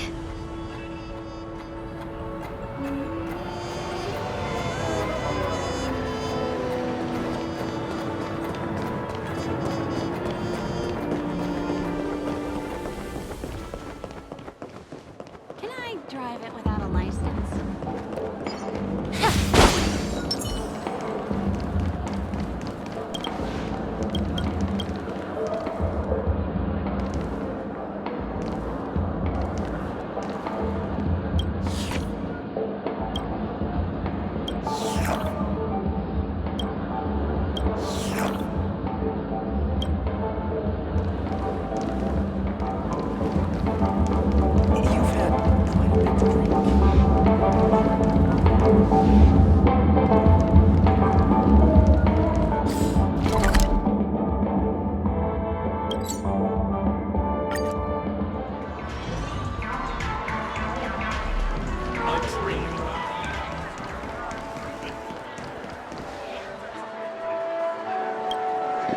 Welcome! How can I help you? Hello there. It's my first time visiting the Dreamscape, so I wanted to buy some local specialties as souvenirs for my friends back home. My 2 friends here are more familiar with the Dreamscape and recommended your shop, so I'm here to take a look. Wow, you really know how to flatter. Go ahead, browse all you like. First we have Lady Fu Xuan of the Divination Commission. What do you think best suits her?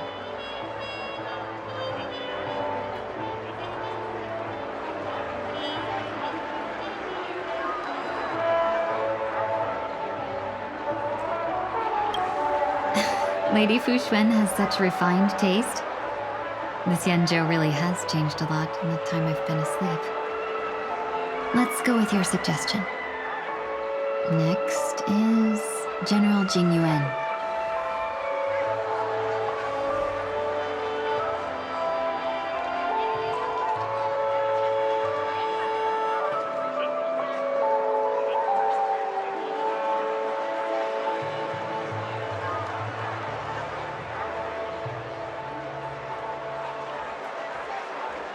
Come to Clock Studios theme park to learn more about the history of the planet of festivities.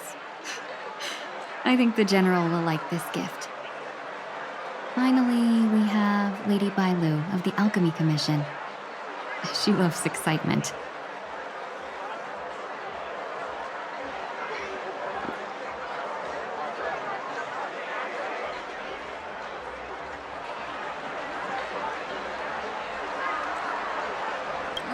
Both wings and horns? That's a little much, don't you think?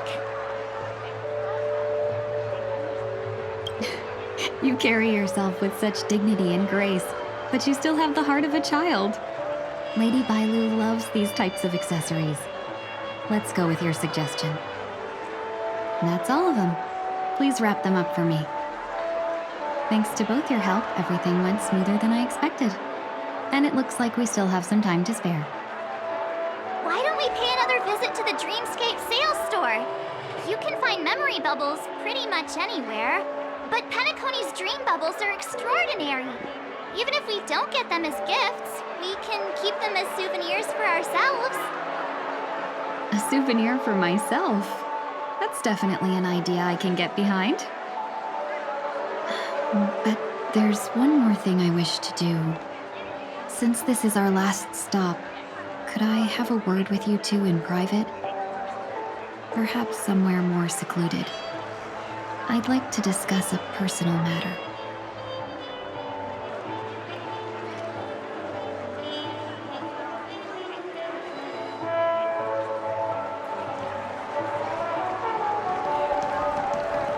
Everything you want, we have it all.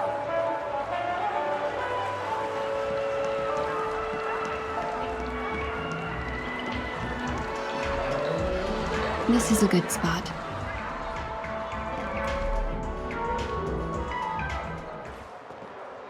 Miss Ting Yoon?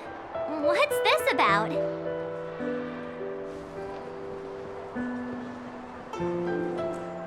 You've looked out for me during our travels together these past few days. I'm truly grateful and can't thank you enough. But there are some things I find difficult to forget. I feel it's only right that I tell you what's on my mind before we part ways. Do you two still remember what it was like when you first saw me? How could we forget? She was so shocked. She was frozen in place when she shouted.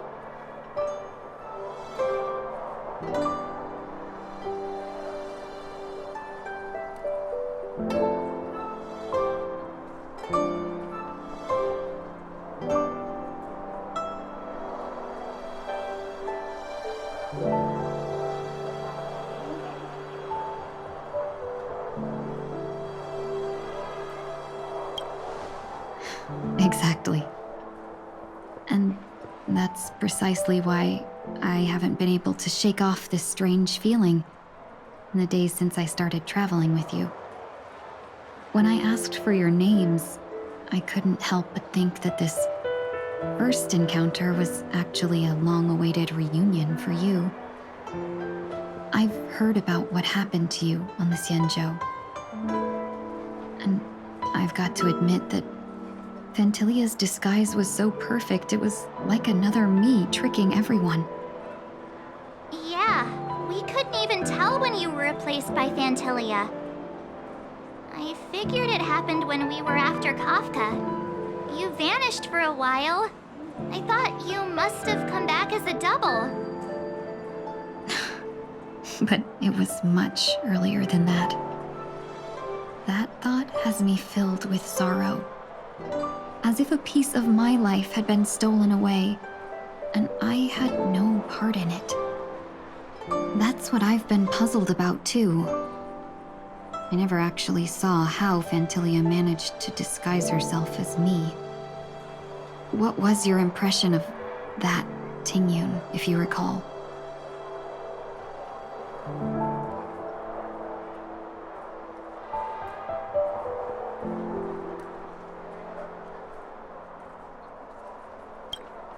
That part is true. I'm always calculating when it comes to business, but never with people. So, what did she seem like to you?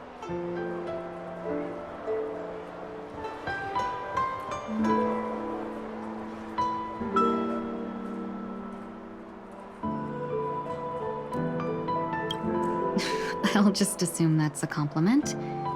Maybe next time you could just say silver-tongued. Was there anything particularly memorable?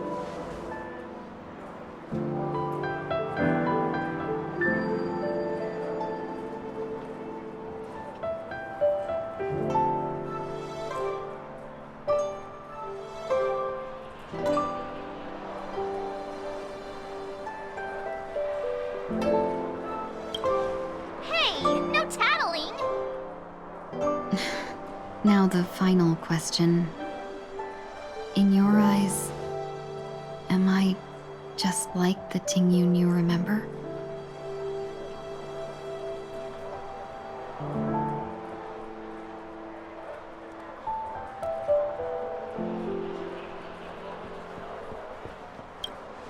Wait, don't you find that question a bit weird? You're the real Tingyun. Why compare yourself to an imposter? Oh, Miss March, you might have the wrong idea. I'm just feeling a mix of regret and relief. Uh-huh. As a merchant, staying well-informed is crucial. It's only natural for me to stay updated on the events of the Lawfu before I return. If I had rushed in and out back then, I wouldn't have been much help. Instead, I would have postponed the trip and sought assistance from allies, but in that case... We wouldn't have crossed paths. Exactly. Based on your description, that Lord Ravager was indeed cunning. Her demeanor mirrored mine so closely that it felt like she was living my life for a few days, rather than merely disguising herself. I regret missing out on your Xianzhou journey. But everything that unfolded afterward, aside from the scheming, played out exactly as if I'd been there. This leads me to consider another possibility. Phantilia had stolen a piece of my life, and a Foxian always gets even. I will not be taken advantage of. I must take something back from her as well. But after thinking it over, the only thing that could be considered equal value is the bond I have with all of you. That thought has brought me great comfort. And now I know how to speak to you properly. We've never even met before, and here you are, offering your help, just as before. I should have treated you with respect, but fear of Phantilia made me act like somebody else. And now, I will reclaim everything I have lost. And it should begin with a proper acknowledgement.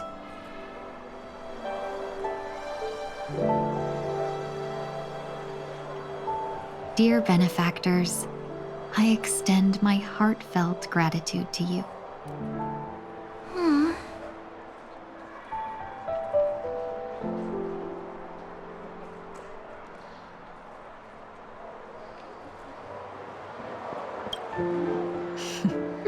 Looks like we're off to a good start.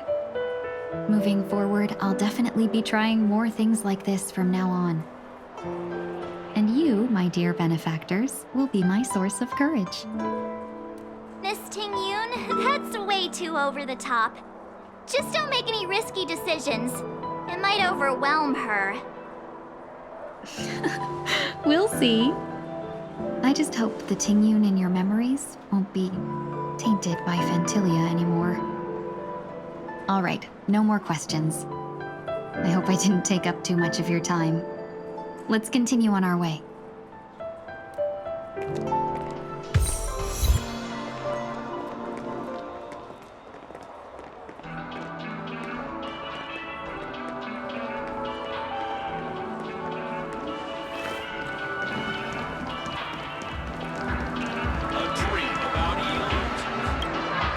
Welcome to the Dreamscape Sales Store. Dr. Edward at your service. We're looking for some dreams to give as gifts. Something exotic and preferably captivating? Just a friendly reminder. Being too picky won't help you find the best ingredient. Just to dampen your spirits ahead of time. That being said, there are always some lucky exceptions. Not too long ago, I procured a dream bubble that sounds perfectly. The story unfolds in the Xianzhou Alliance, and the young swordmaster strives to become the sword champion. However, his junior Foxian sword just turned 100, puts him in a tough spot. Why does that sound oddly familiar? Since I'm returning to the Xianzhou, I think it's better to choose something unrelated to the Alliance. Feel free to pick a few for me. I love customers like you. So easy to work with. So easy to take advantage of, you mean? Just don't pick anything weird, okay? Oh, speaking of dreamscapes, I have a gift for you, my benefactors. After troubling you all this time, I couldn't leave without properly expressing my thanks. Here's a dream bubble for you. I hope you enjoy it. Wow. That's really nice of you. Here are the dream bubbles I prepared. Thank you for your business. Well, it looks like everything's finally in order. I suppose it's time to head back?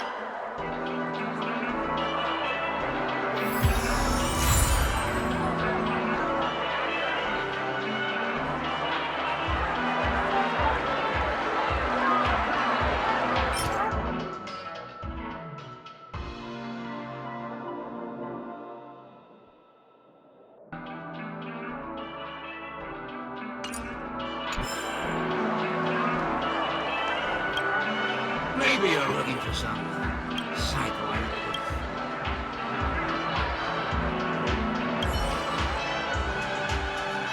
Oh.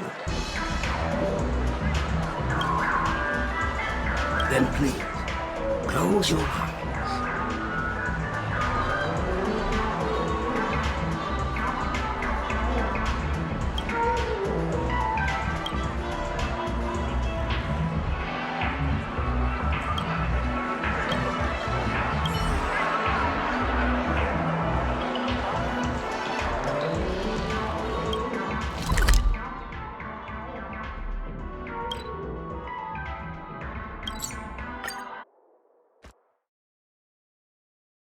I can't believe it's time for Miss Ting Yoon to leave. I'm not ready to say goodbye just yet.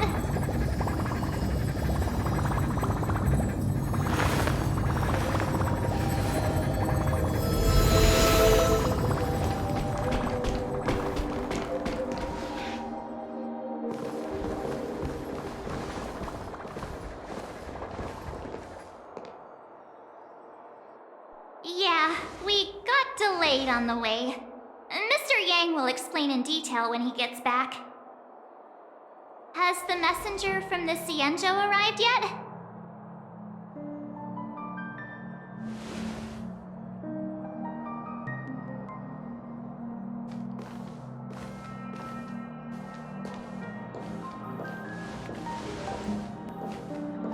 Long time no see, everyone.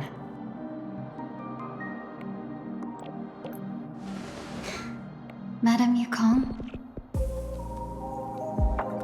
I've imagined this moment many times. I was worried I might embarrass myself in front of you. I even rehearsed every word beforehand.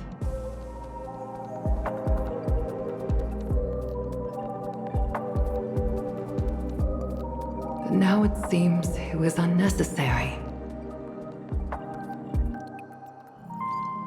Ting Yoon, I'm here to take you home.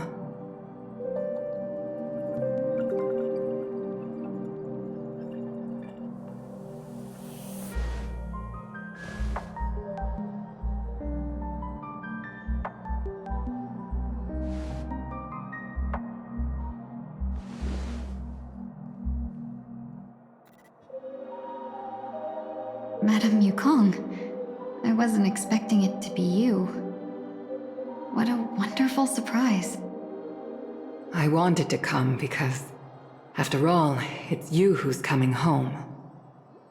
Yeah, me of all people.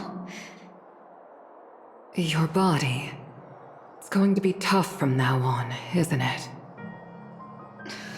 I've already escaped death once. What more could I ask for? Also, it's not all bad. I might even beat you at arm wrestling now. You're still the same, carefree as always. I have a lot I'd like to tell you, but I'll save it for the road. It's a long journey back to the Luofu. Even if we can't completely rid you of the pain, there must be ways to alleviate it on the Xianzhou. I have no doubt. But since we're alone here, may I ask you one more thing? Do I really have to go back to the Luofu? Why? You don't want to? Despite Fantilia's ruthlessness, she spared me when I should have been eliminated. And why did Miss Ron Mei, who has no ties to the Xianzhou, go out of her way to save me? It seems as if I've become a pawn in someone else's game. There are people within the Alliance who also believe that the suspect is now on the Yuchua. If that's the case, it's all the more reason for me not to return to the Luofu and complicate things. I might as well take advantage of this situation. Take advantage of the situation? What do you mean? Right now, the marks of ruin inside me maintain a delicate balance. Moreover, they were created by Fantilia herself. If possible, please inform the General and arrange for me to meet with the Marshal. Maybe this body of mine can help the Alliance get one step closer to the Xianzhou's enemies. When Ron Mei visited the Luofu earlier, she mentioned what happened to you. This coincided with when the message sent by the Astral Express arrived. The Arbiter Generals concluded that Fantilia did not intend for you to survive. If utilized strategically, this could give the Alliance an element of surprise. If we follow this plan, we must keep your resurrection hidden. But before making any decisions, I want to know what you think. If you wish to go home, I'll support you, no matter what others may say. Then I'm glad. I shall save you the trouble of hearing what those people may say. The road ahead is perilous. If you decide to take it, I won't stop you. Maybe I'm being selfish, but I still want to know. Are you choosing this because it's what you really want? I've come to see myself clearly in this dream journey. Perhaps it's what people call a blessing in disguise. There is someone who can attest to my true intentions. Please follow me. She should be around here somewhere.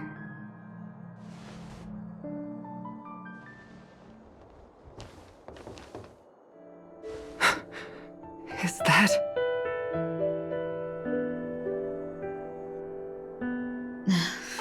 After a strange encounter, I was fragmented into multiple Tingyuns, each embodying a different aspect of my memories.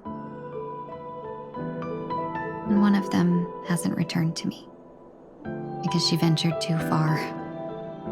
Until now. You mean her? What is she doing? She's captivated by something that has deeply mesmerized me. As a fleeting emotion, she's no different from a newborn. Her boarding this ship was solely down to her inner impulse.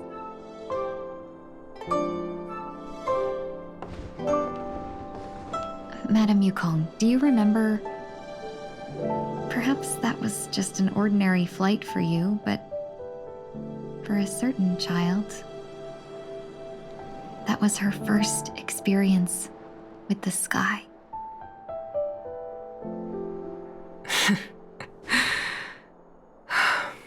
Of course I remember. Back then, you were still young enough for me to carry. You probably still can. Want to give it a try?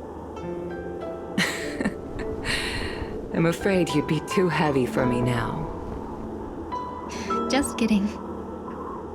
I remember you kept begging me to take you to the star skiff, and even dreamed of becoming a pilot. But once you were airborne, you were so nervous that you clung to others for dear life. This flight was a turning point in my life. The boundless cosmos unfolded before me. I was completely mesmerized, not just by the view, but by a realization. In this world, there are paths beyond waiting for us to explore. Even though I lacked the talent to pilot the star skiff and wasn't much of a warrior, I still chose to travel around with the Merchant Guild. Even to this day, this thrill still courses through me. That hasn't changed? Never. Now I can embark once more on my journey as a traveler of no return, exploring the paths that lie beyond. Speaking of which, how are things with the Whistling Flames? I've left Yan Ming in charge for now. He's reliable, but he can be a bit extreme, and might not always follow your principles as a traveling merchant. My principles. Forsake what others fight for and take what others abandon. That's the way to navigate the world and achieve my goals. I will continue to uphold my principles. But now I've also learned that while these merchant principles may apply to humans, they falter in the face of the gods. But this shouldn't fall on your shoulders to begin with. You are simply an innocent survivor in this war. Madame Yukong, you were once a survivor in the war too, weren't you?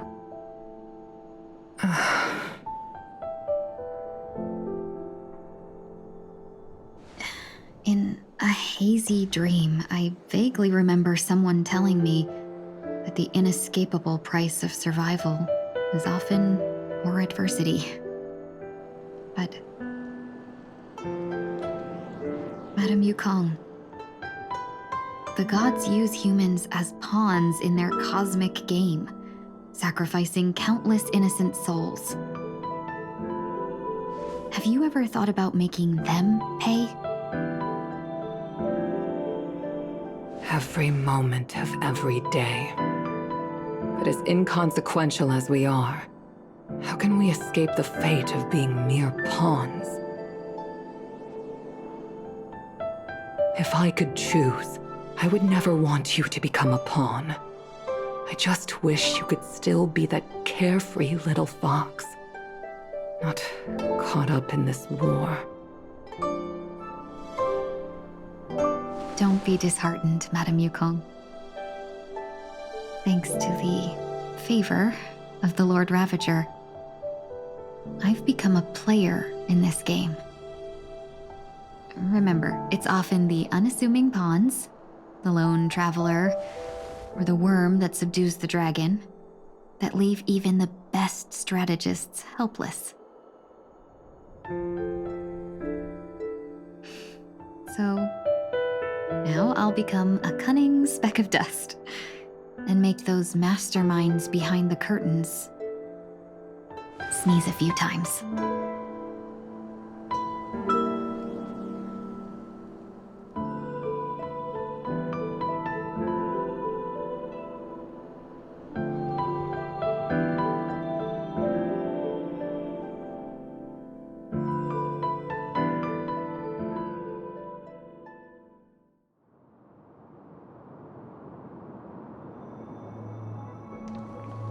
Is this place also affected by the Order? No, I'm just here to bid farewell. I changed my mind along the way. This journey has too many variables. So it shouldn't matter if we add another. How did you know she would be here? I didn't. I had a hunch and decided to try my luck. It seems I can be lucky sometimes. It's not like you to leave things to luck. I'm trying to change too. I don't think you need a bystander in this scenario. Go on ahead. You're not worried I'll take the opportunity to escape? I believe you're the kind of person that has the ability and desire to use everything to your advantage. But that everything does not include Miss Robin. Thank you. Now then, Mr. 1 Week. I'm not leaving. No way. Let him stay. He won't be in the way. I actually need 1 week to be there. She shouldn't be seen talking to a fugitive, no matter the circumstances. You don't intend to reveal your true identity to her? Both parties don't have to be aware that this is a farewell. I shouldn't put her at risk for my selfishness. As you wish. Shall we go then?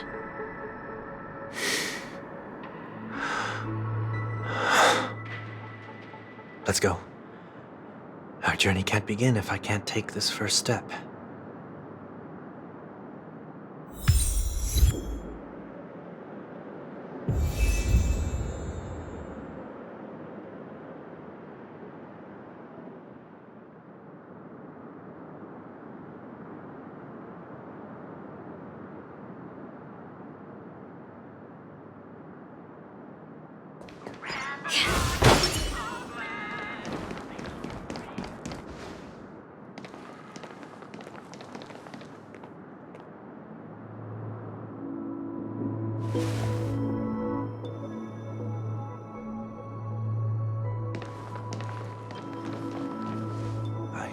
Didn't expect to see you here, Miss Robin.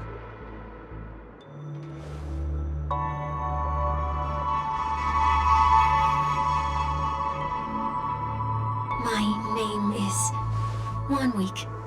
I'm a member of the Nightingale family.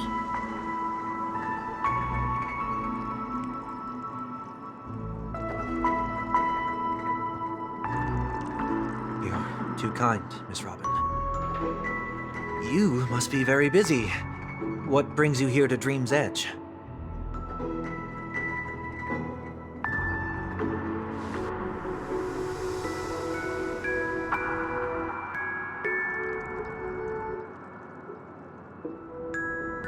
Well, perhaps the dreamscape is not so different from reality. When we look up into the night sky, the stars aren't really there. The glimmering lights we see are merely the images of stars from long ago. So, have we ever truly seen a real sky full of stars?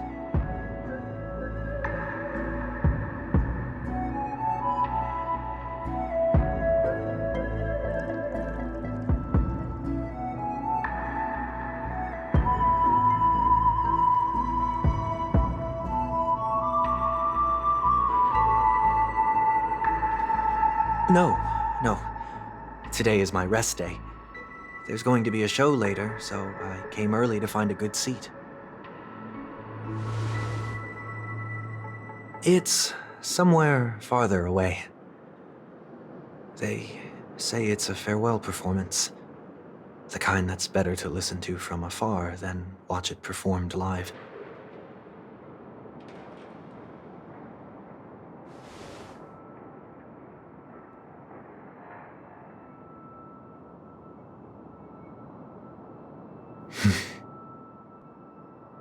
Miss Robin, may I stay here with you to gaze at the stars before the show begins?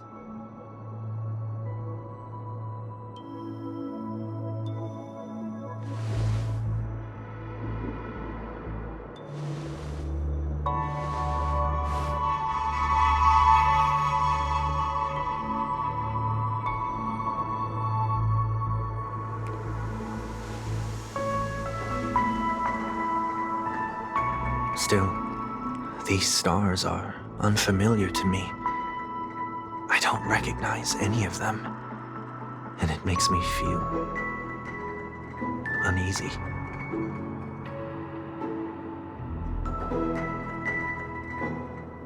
Perhaps it's both. The Stellaron disaster may not have had any real consequences, but many guests still chose to check out.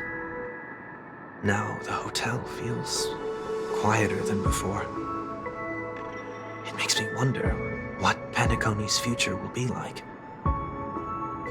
I just hope it will not negatively affect you, Miss Robin.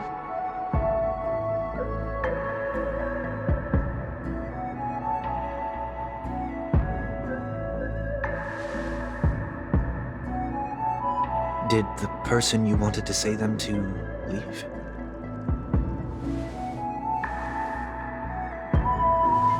Sometimes, what's in your heart doesn't need to be dressed up in words. Maybe he already knows what you wanted to say.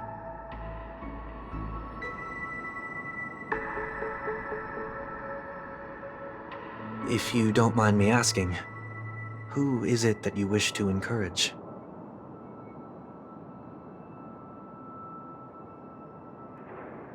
There are many such people on Penacony. Failure is like the setting sun to a dream chaser. It's something that happens every day. I believe they all have the willpower to start anew.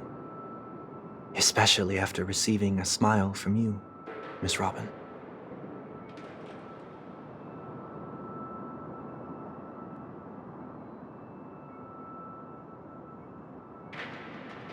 Are you saying that's not true?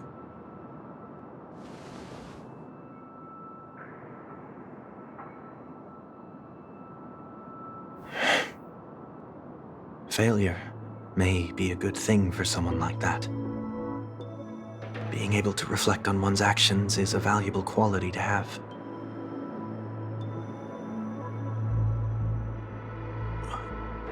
Why is that?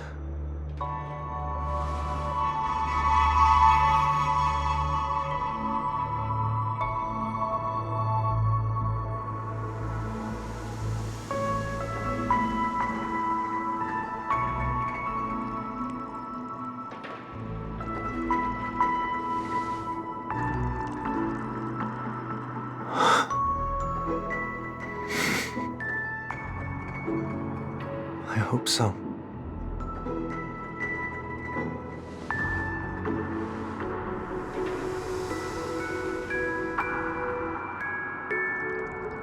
The dream jigsaw. I see. I'll do my best.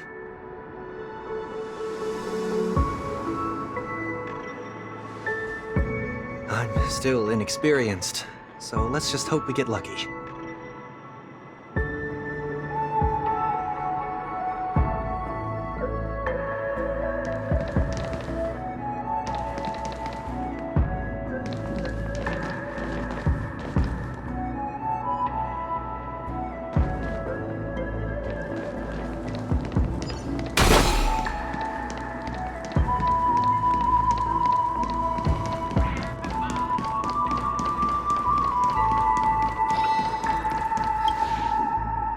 It seems we've been blessed with good fortune today.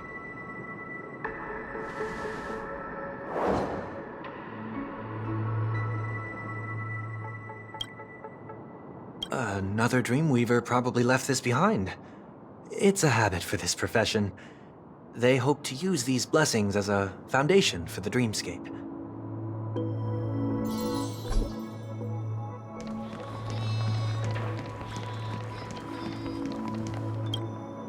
The second jigsaw piece. Is this a pair of wings or a decoration made of feathers?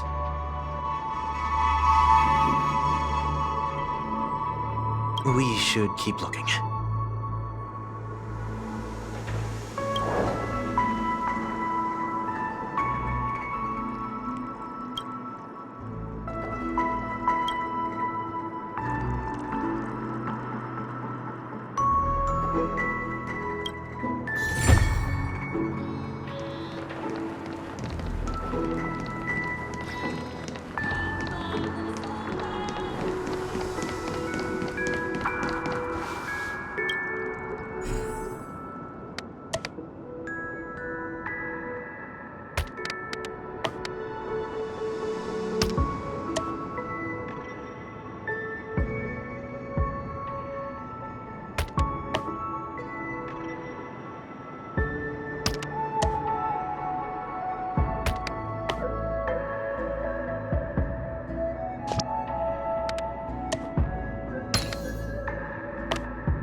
done.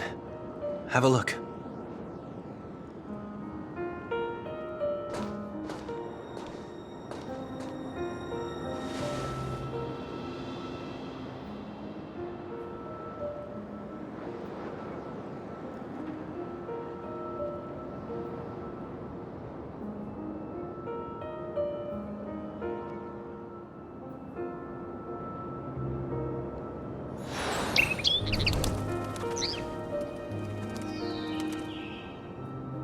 Soon, I shall travel to those unfamiliar stars, none of which I recognize. But as long as you continue to gaze upon them from here, then those unfamiliar stars will one day be the place of our reunion.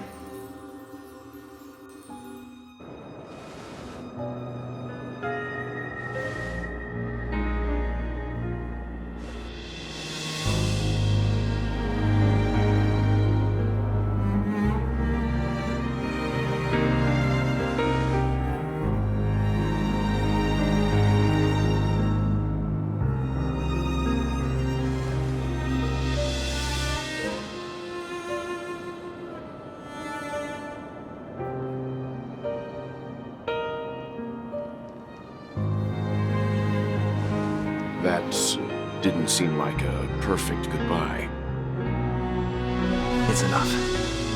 I only meant to stay quietly by her side for a bit. Why did you do those unnecessary things?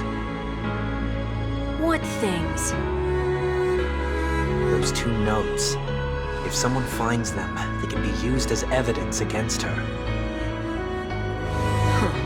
So you can do whatever you want as many times as you want, but I can't.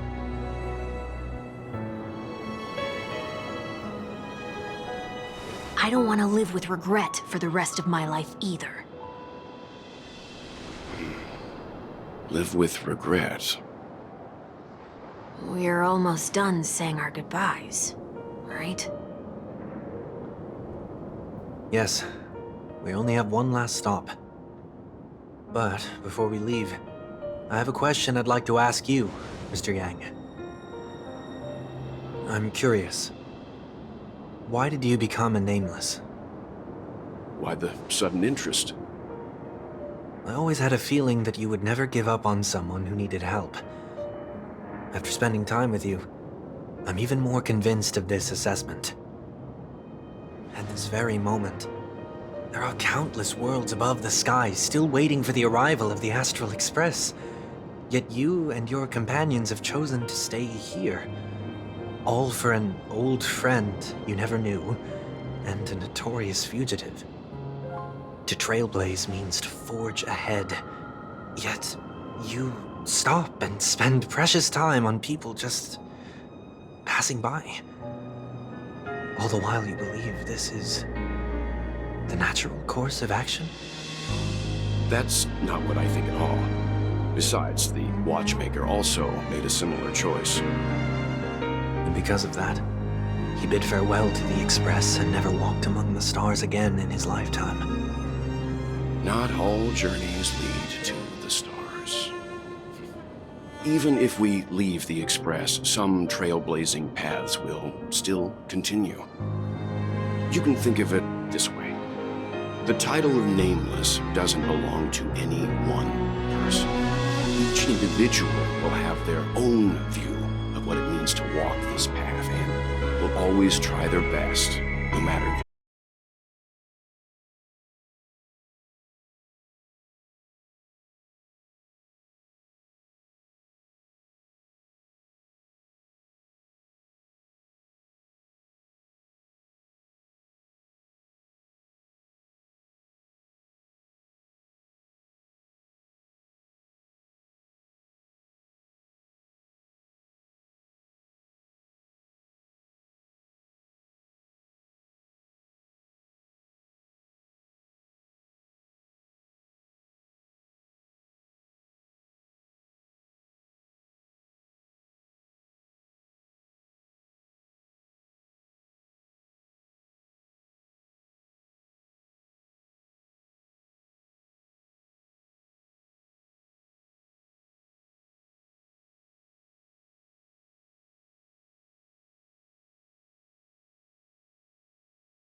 seeing the light behind the curtains from here and believing it to be the morning star guiding me toward the land of the dreams.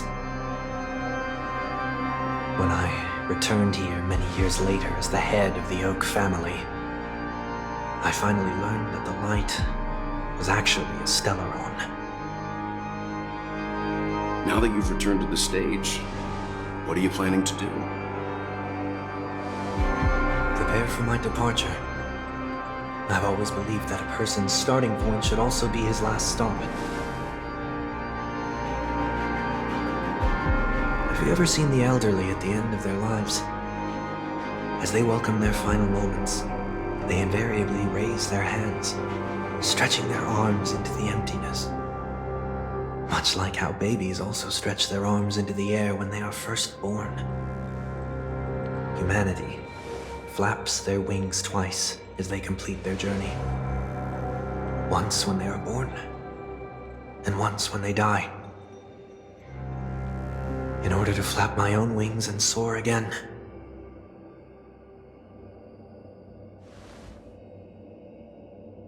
I will say goodbye, here, to the me of yesterday. I really hate this face. My expressions feel so dull and lifeless.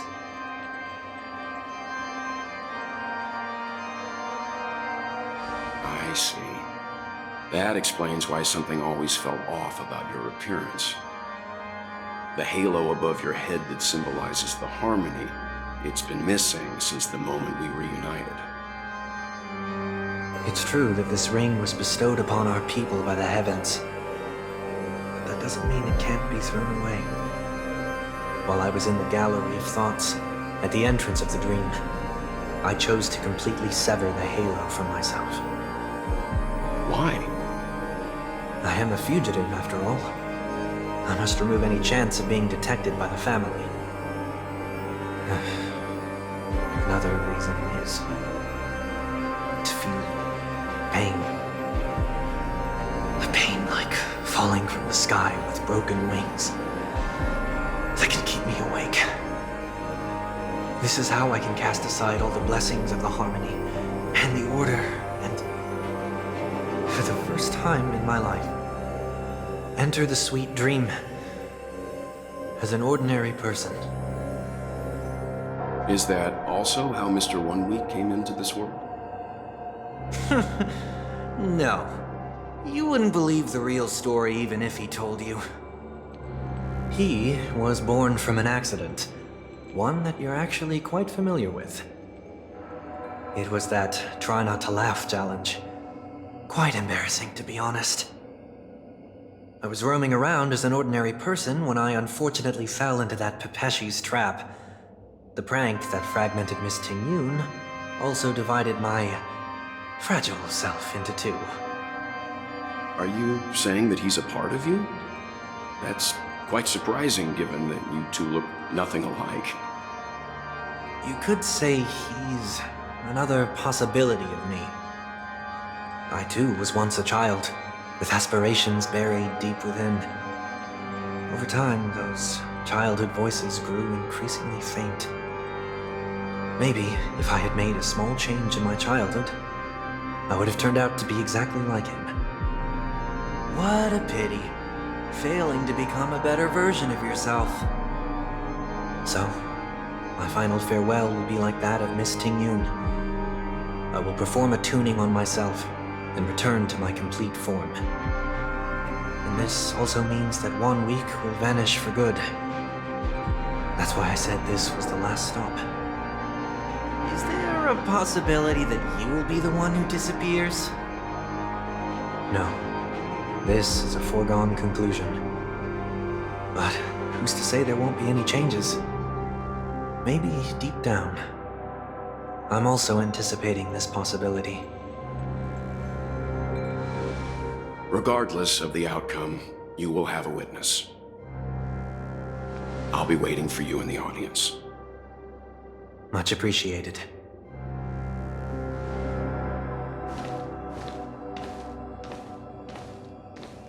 Now, shall we begin? anticipating this possibility.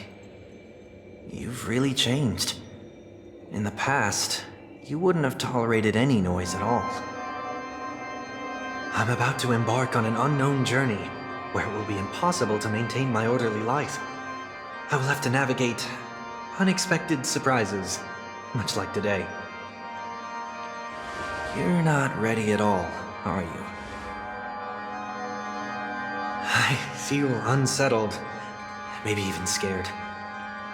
Ever since I left Penacony, I could no longer control everything. Don't flatter yourself. You can't control anything. But isn't that how it is for most people? My fear of the unknown may be a weakness, but your presence has shown me that surprises aren't always bad. Meeting you has been a great help to me, and I'm glad to have discovered this side of myself. I also feel grateful for the opportunity to tell you this in person.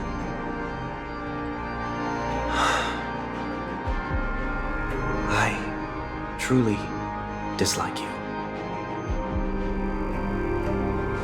What? Are you sure you didn't mean the opposite? I must admit, many of your qualities strike a chord with me. There are times when I want to joke around, freely express my thoughts, or openly share my dislike of a person. Or my fondness. I want to tell her that I love all her songs. Then go for it, Sonny. You always talk about locking the bird in the cage, but you're the one who's trapped. Look at yourself. Besides discipline and hesitation, there's nothing else in your life. If you continue living like a slab of marble, you'll break into pieces when you fall. But I won't become like you. I simply can't. I dislike people who are frivolous. It makes me uncomfortable to even emulate them. If I fail, I will still uphold my principles, such as decorum and stateliness. As for the harmony, my stance remains the same. Whether it's you or the paths, if what I once doubted, or even opposed, becomes the force I must rely on in the future, then this time, my true heart will guide the tuning. I'll leave it to you. What is this? Leaving your fate entirely up to a coin flip? This isn't like you at all. Did you lose your mind after being run over by the Express? Or were you possessed by that IPC gambler? Failure is always the best teacher. To save more lives, you must first understand what they live for and what they die for. The best way to achieve this is through personal experience. You see? I'm already starting to make changes. Whether it's us merging or one of us disappearing, I'll leave the tuning to fate, and see if I can embrace all that I detest. Only then will I truly be able to walk among the living, in their world. But what if you can't do it? Well, that's out of my hands. It will just prove that I'm still the same person. The person who always disappoints his sister.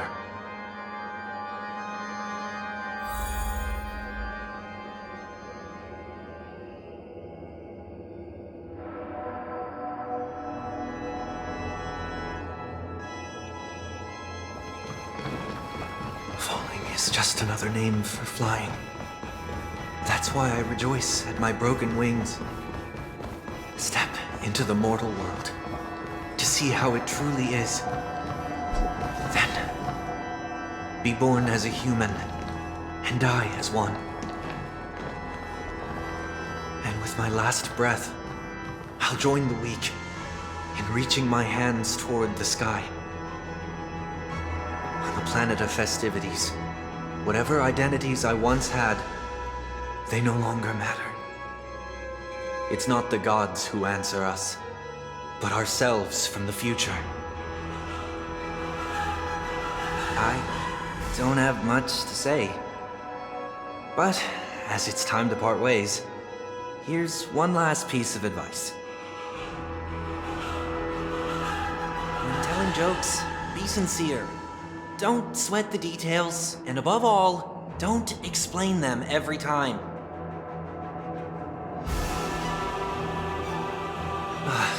Never mind. Maybe it's better for you not to joke at all. No objections from me. This is so annoying. How did I become so dull?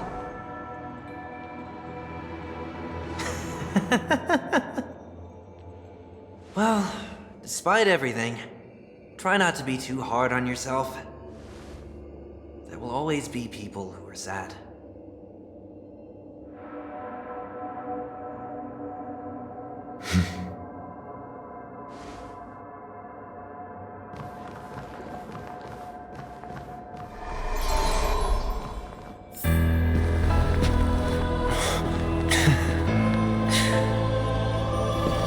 Planet of festivities, land of the dreams.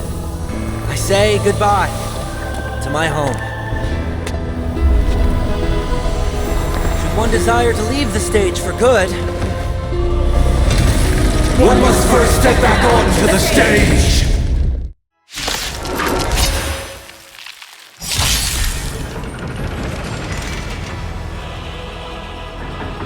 As expected, the trickiest thing is tuning yourself. These dissonant sounds are much too harsh.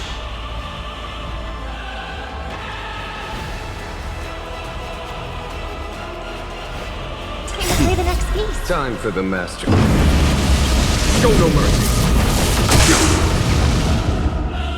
Resonate all together. Follow my charge. Right. Stars echo.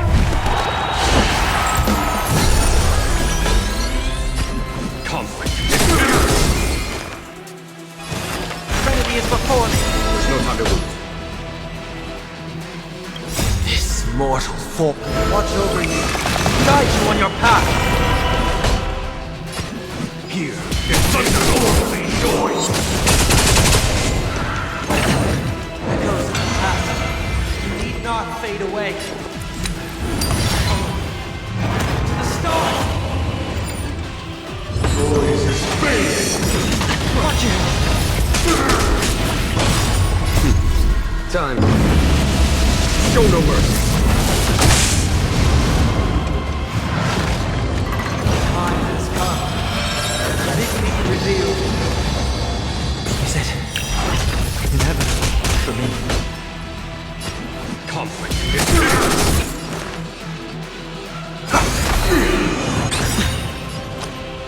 The dice have been cast. Bust. Or maybe I'll take it off.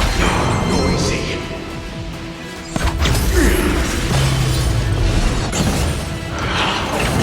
Watch it. Wisdom comes protection. A song bring us victory, harmony and unity.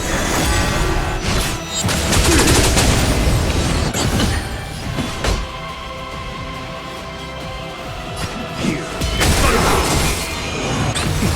Heard the call. all things are part of the melody. Eternal prayer. Disorderly noise. Stars echo. Follow my charge.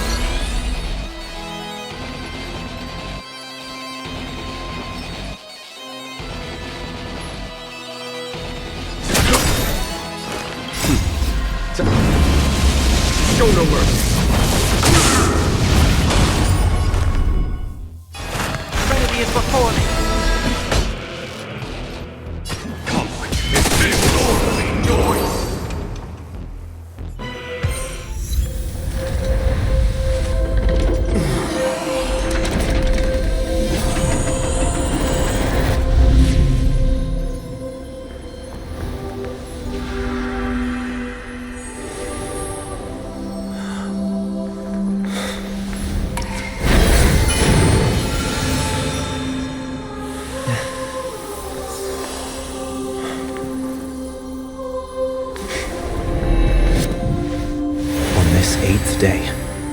I grant myself departure.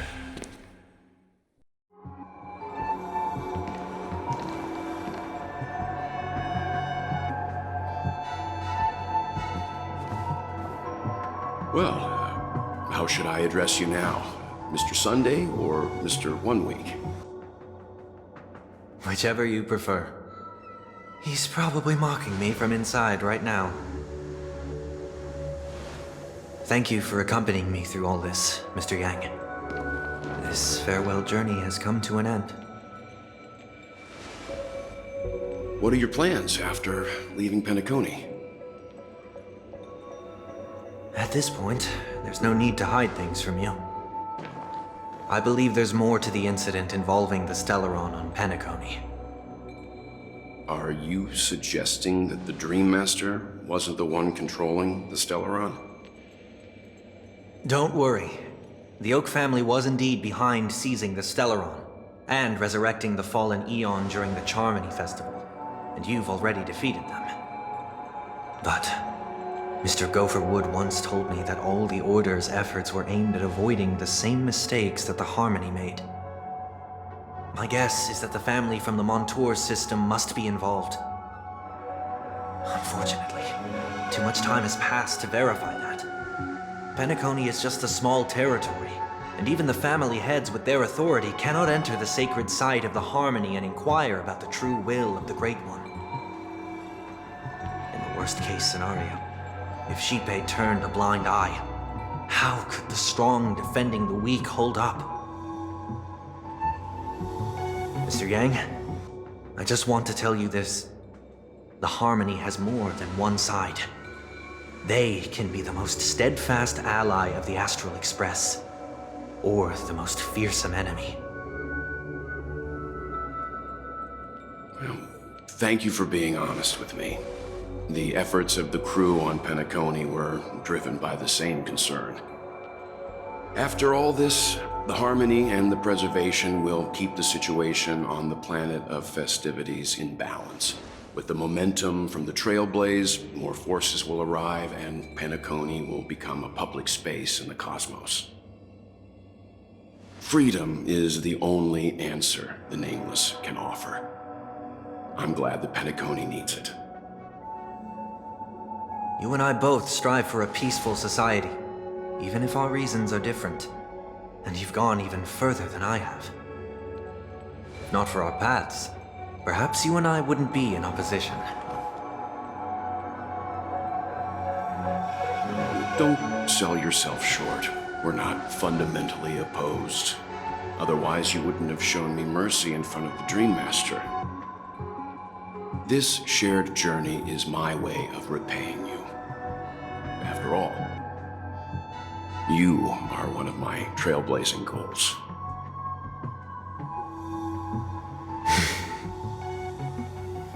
About that, you've given me many insights as well. Humans are the measure of everything, and no one is the sole savior.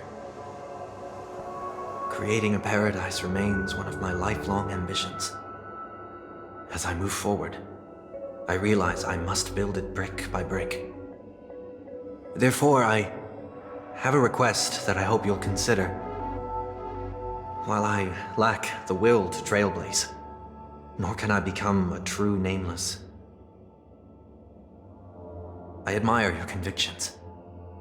Perhaps what I need, more than asceticism, is knowledge. Therefore, after leaving Penacony, would you consider letting me come aboard the Astral Express and travel with you for now?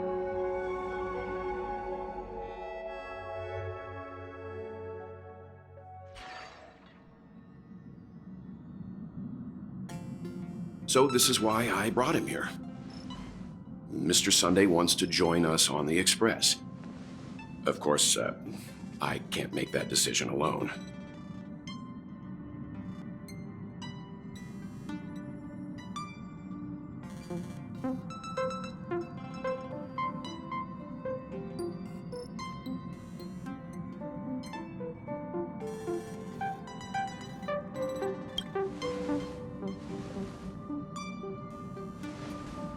learned the most valuable lessons from my past opponents. Please, say whatever's on your mind.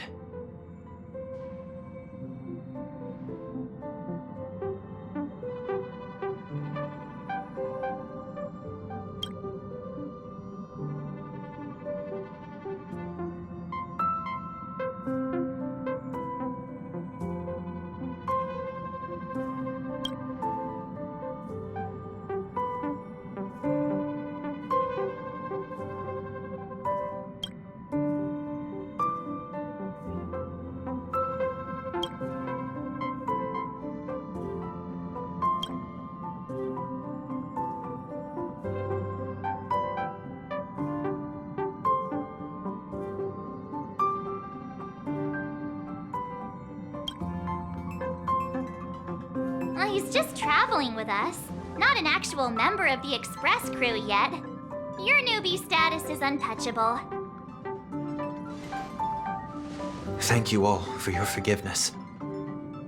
Perhaps I'll find the answer I'm looking for on this journey. And when that day comes, it'll be farewell. Until then, rest assured that I will do my best to fulfill my duty as your companion.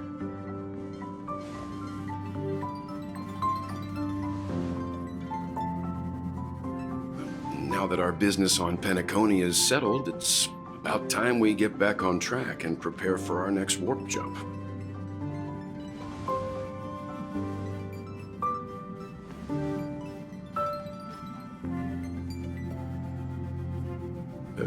Try?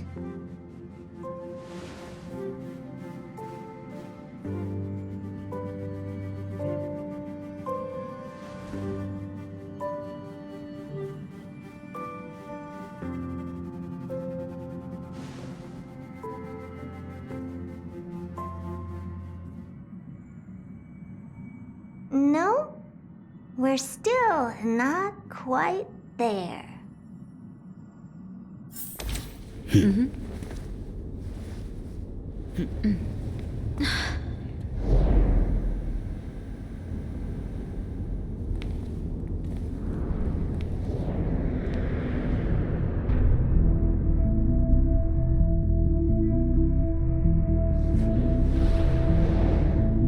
Indeed, this is only a minor ripple that no one will ever notice. So, you must also understand, for a genius, the importance of asking questions outweighs the importance of the answers themselves. So-called magic has its own set of principles. There are no mysteries in this universe that cannot be solved. So,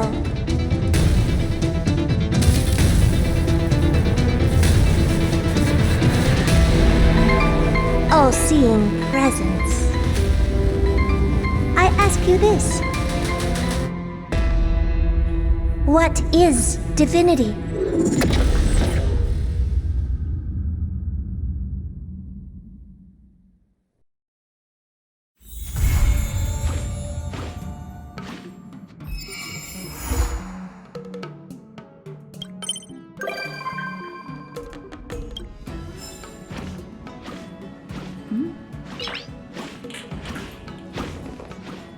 Oh, back so soon?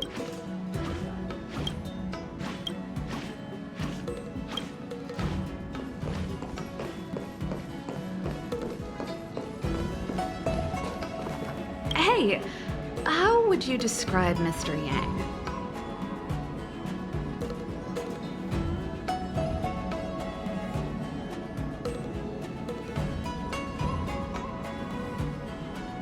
Exactly.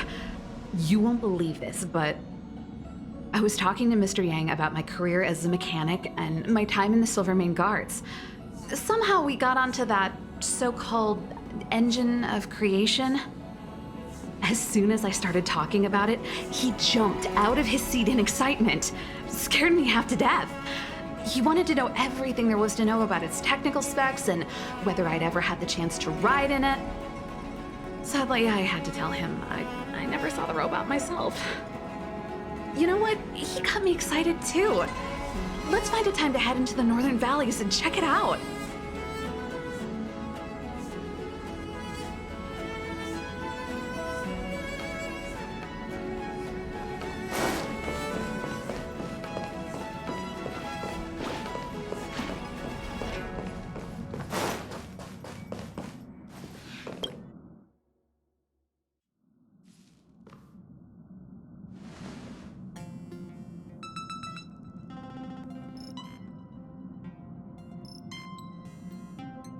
Oh, welcome to the party car, Nameless. Would you like to have a drink, a snack, or commence party time?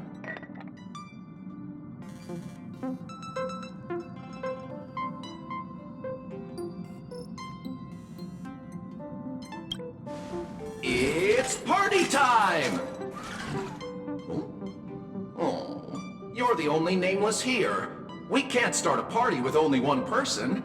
Perhaps next time, then. This brings to mind a joke. Someone asked the Nameless, "How many names are on your guest list?" The Nameless shrugged and said, "None. They were all nameless." I hope you enjoy your time in the party car, dear Nameless. We may not be able to get a party started right now, but please feel free to relax and unwind here. This used to be called the meeting car, until my previous master came along thinking they wouldn't need an entire car for meetings among just a handful of Nameless. That's when my previous master made the decision to rename it the party car.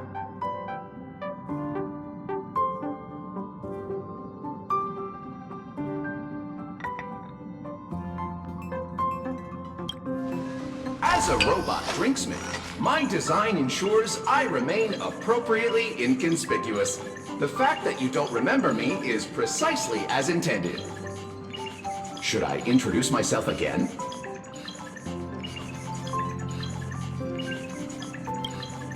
I am an antique robot drinksmith. My previous master repaired me. I now work in the party car, mixing drinks for passengers.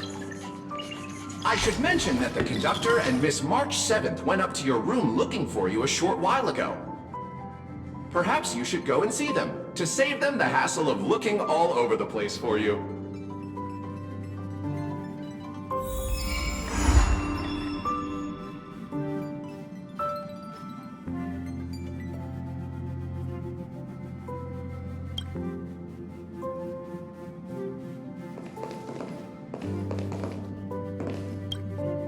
Every time we meet, your memories get richer.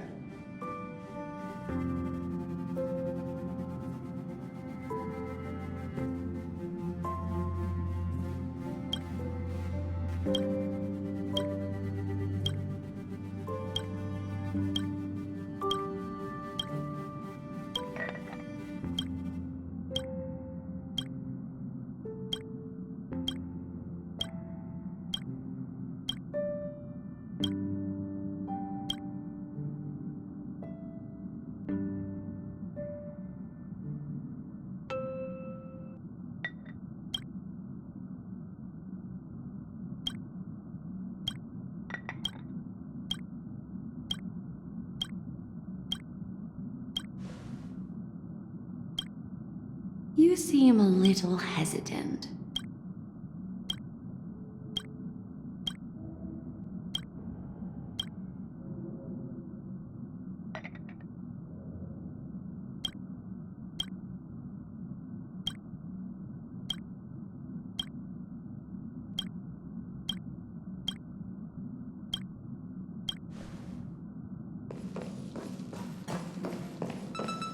A lot of the researchers on the station live off coffee. They said it helps them focus. Still, none of the coffee they drink has the same aroma as Himiko's brew. She must have a few secret ingredients up her sleeve. I wonder if Lady Asta would like it. She drinks a cup or two occasionally, but she has it with milk and sugar. She can't stand bitter flavors. Oh, what were we talking about again? Coffee. Sorry.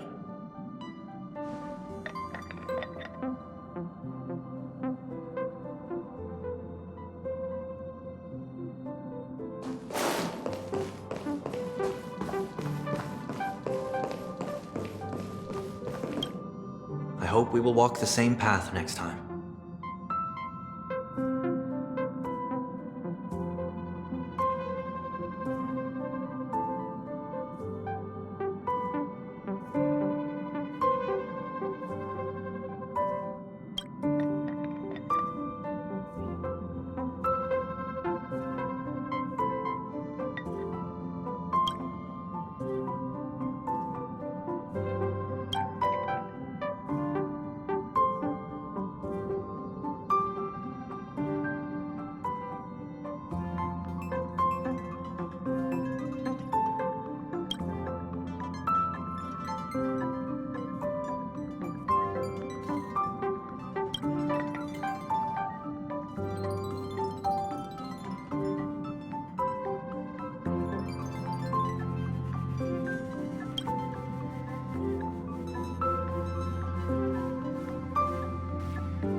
hope we will walk the same path next time.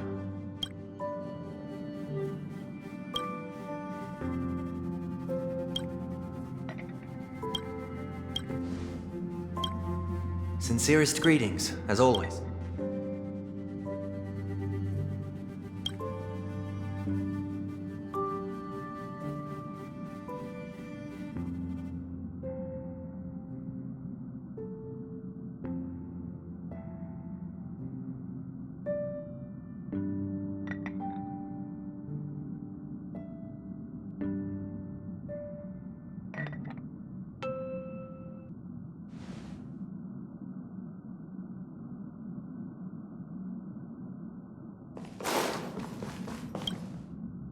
Portion sizes on the express are too small. When I get a chance, I gotta give the conductor my feedback.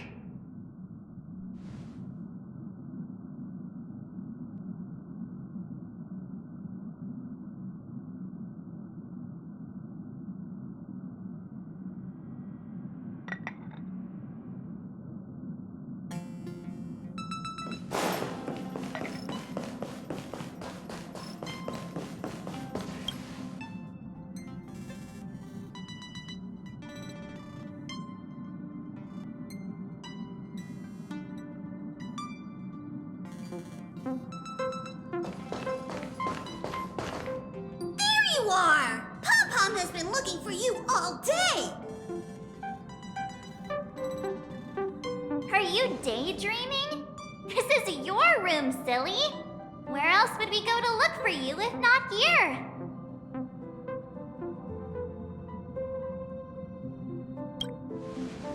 Hey, are you sure? Maybe a couple of punches will help to jog your memory.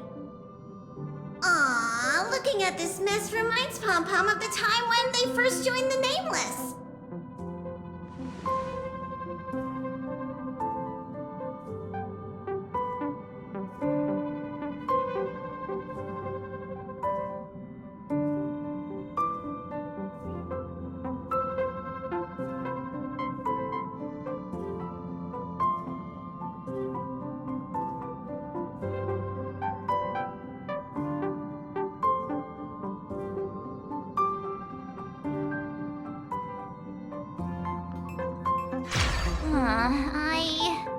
I'd heard noises coming from the ventilation ducts, which made me wonder if something was hiding in there. Curiosity got the better of me, and I climbed up to take a look. And then I got stuck.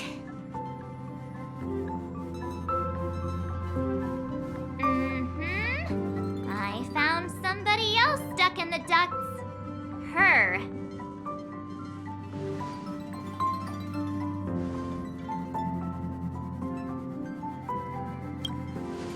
Copycat excuses! All right. Today's a happy day, so Pom-Pom won't spoil it with lectures. I've gathered everyone here today because I have an announcement to make. It was terribly remiss of the conductor to have left her without a room of her own on the express. She seems pretty happy with the current arrangement, though. Go on, Himiko. Ask the golden question.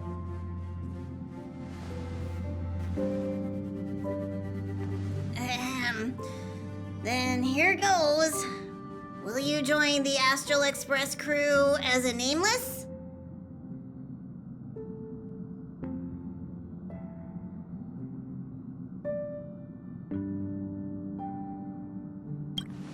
Don't jump the gun. That's next on the list.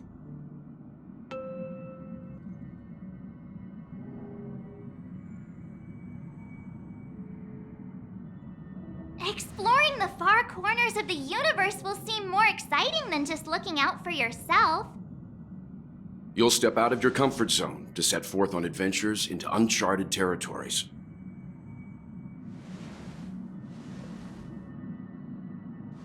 Above all else, becoming a Nameless means the responsibilities you'll bear far outweigh the rewards you'll reap. Now that you know all of this, do you still wish to become a Nameless?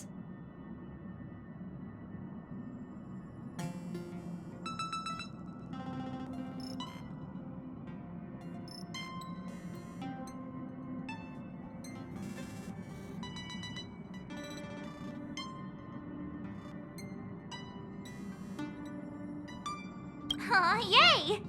I'm sure we'll be the bestest trailblazing buddies.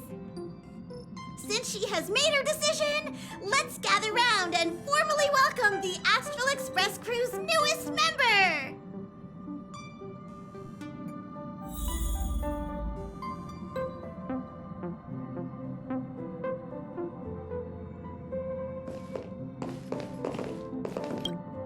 Are you ready for your initiation into the Nameless?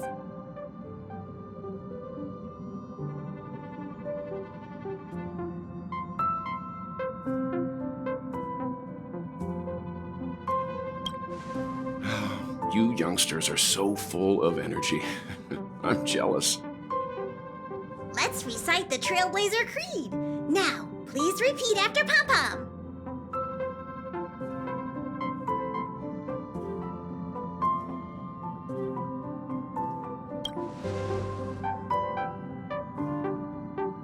One, no matter the ebb and flow of fate, stop staying within the lines. Two, even in the face of tempestuous seas, we always align. Three, even if we don't gain the upper hand, we'll fight for right. Four, even if forgotten by the world, never care a rap for hindsight. Five, no matter how bleak the cosmos may get, let us light the night. Six, even when there are wheels within wheels, go ahead. May this journey lead us starward. This is kinda cringy. You think we can drop this part of the initiation next time? Hey, March 7th, don't ruin the moment. Ahem, you are now officially a Nameless. Welcome to the crew. All right, let's get back on track. Now that you're a Nameless on the Astral Express, it's only right that you have a room of your own. That's right. Pom-Pom is so glad that she finally has a place of her own. It's just that the current Express has far fewer cars compared to the past. But the passenger cabin only has 4 rooms. Well, 3, technically, since Dan Heng has been sleeping in the archives.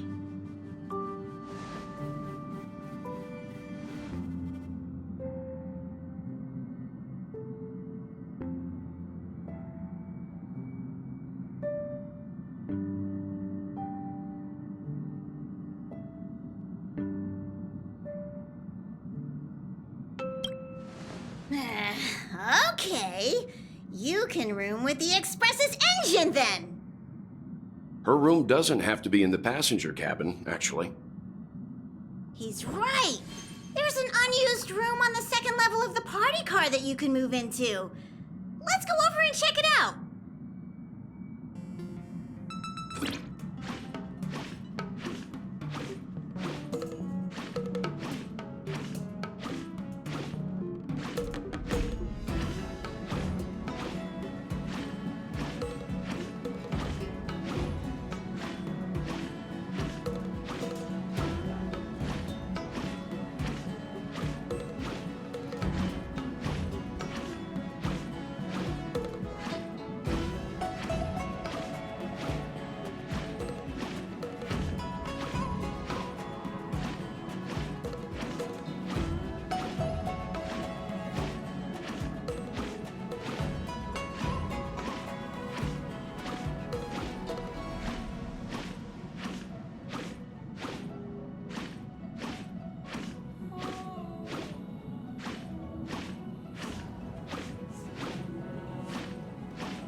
Greetings, my nameless friends.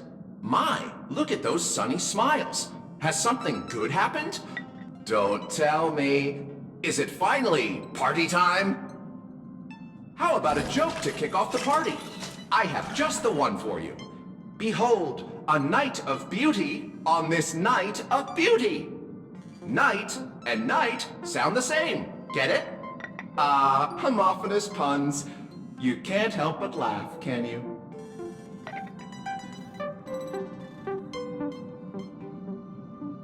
Warning! Reformatting me will wipe all user data, including their eating habits, energy expenditure plans, metabolic rates, and more.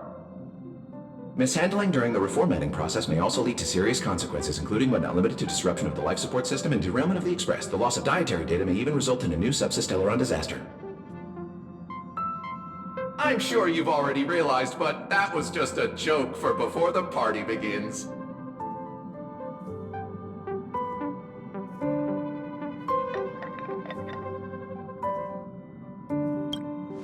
Thank you for all the time we've spent together. May your journey hereafter be a pleasant one. You may now resume reformatting.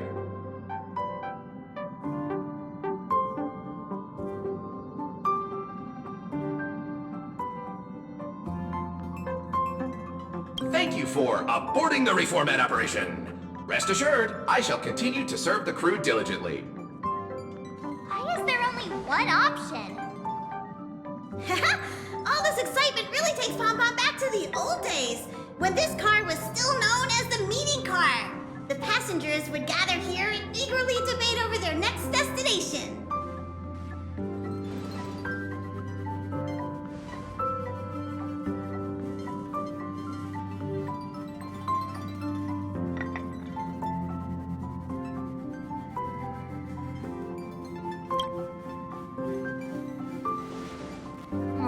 Isn't the Astral Express boarding pass from Pom Pom enough?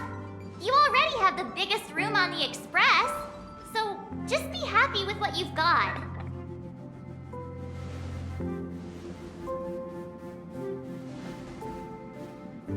Okay, it's this way. Follow me.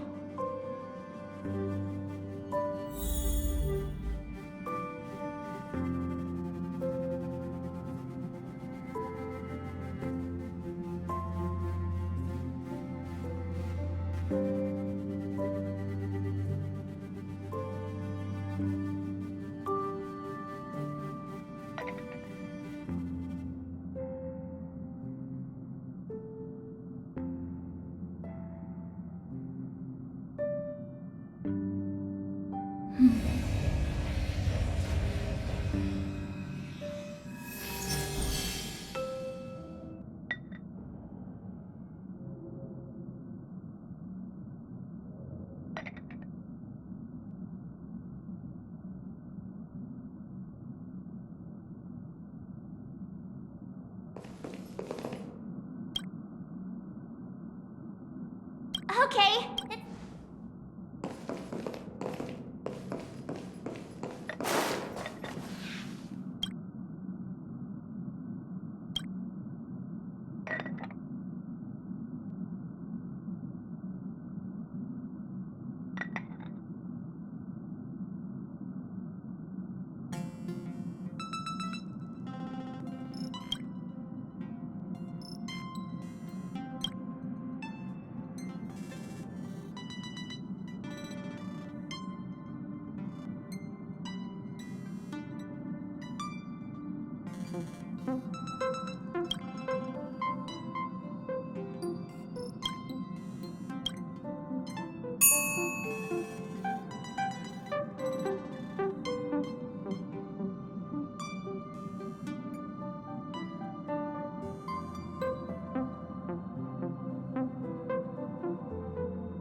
I wasn't kidding when I said this is the largest room on the Express. You could even fit a doomsday beast in here.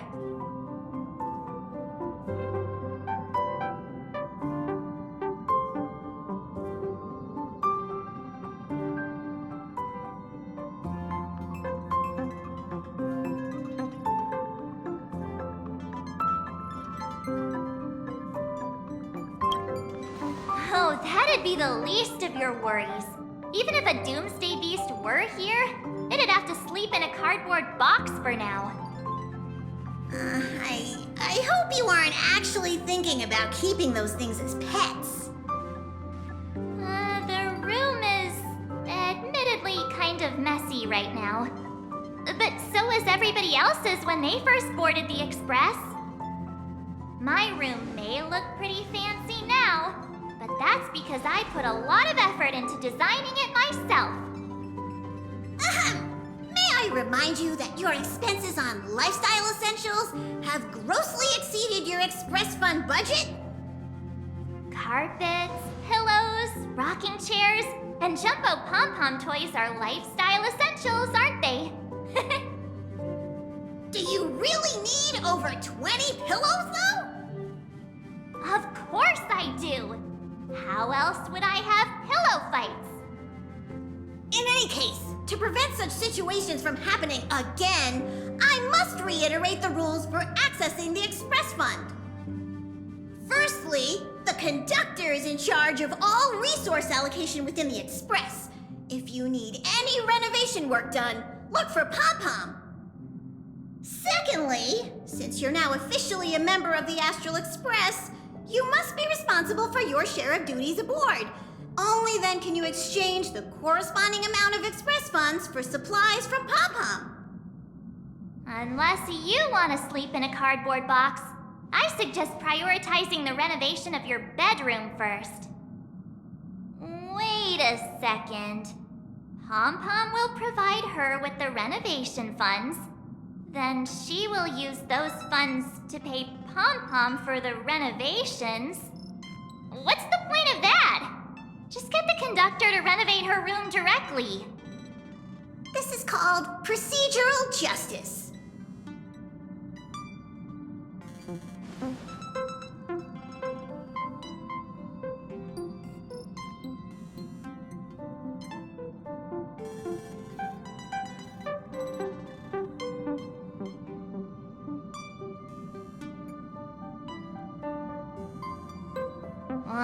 Geez, you sure do love to procrastinate.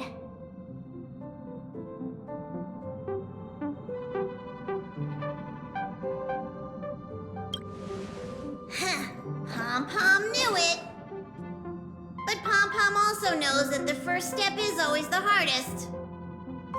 That is why we're here today, to help you with taking that first step. Pom-Pom has prepared a starter fund to help you kickstart the renovation. You can use it to set up your bedroom.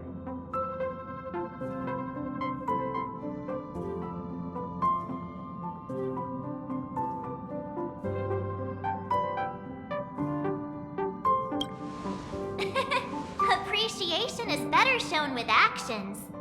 We're getting that bedroom done one way or another.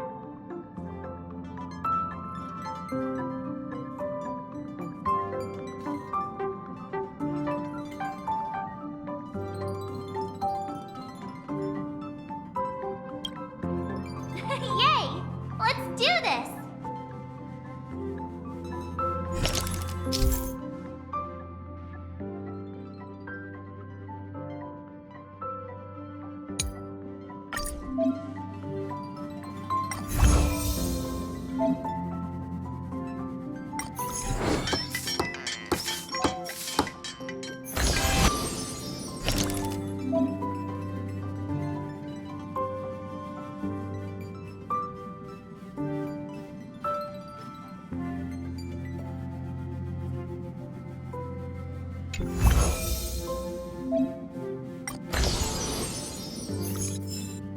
Phew, we're finally done.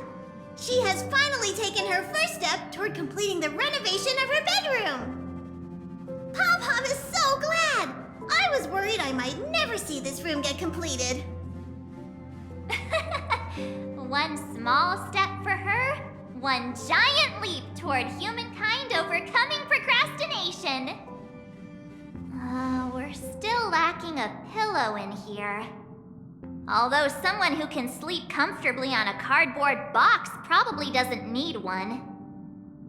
Let's just leave it for now and get one tomorrow? No can do. If we drag this out till tomorrow, it'll never be done. Wait here. I'll be right back.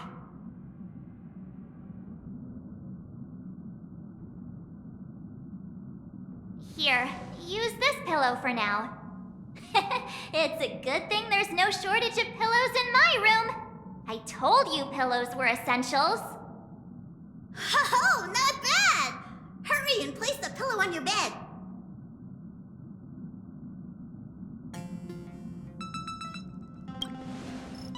Time for me to see if this pillow matches your bedroom.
You've done well today. Get an early rest tonight. There's a ton of duties to do tomorrow. You won't slip away this time. It's getting late, so we'll see you later. Sweet dreams.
happy occasion like this calls for a celebration.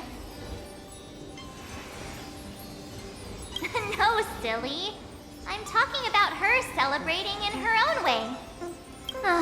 If it were me, I'd take a relaxing hot bath in the evening and enjoy some me time.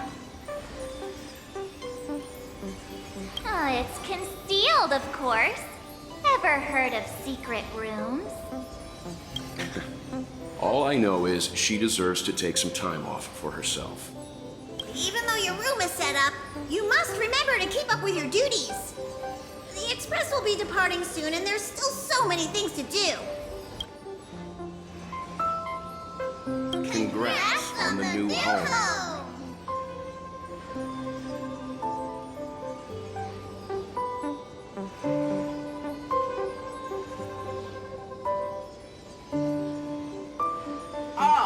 Dear Nameless, are you available right now?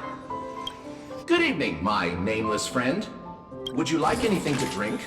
How about some refreshments? My knowledge base indicates that while late-night snacks may negatively affect one's health, they can also bring great joy. I once knew a young Nameless who was both early to bed and early to rise. He had a regular exercise routine and strictly regulated his caloric intake, rejecting every suggestion that I ever gave him. To him, midnight snacks were no different from poison.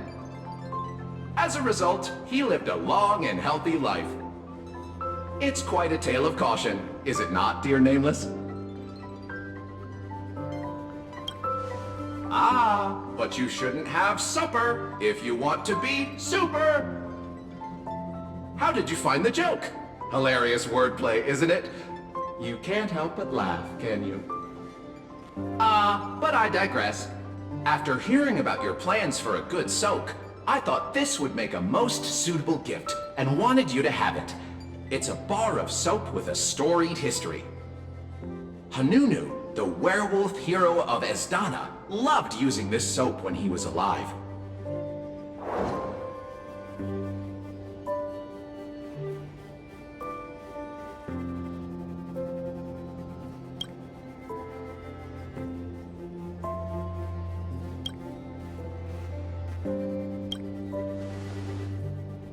Werewolf fur is a pain to manage, after all.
It's been a long and busy day for you, Nameless.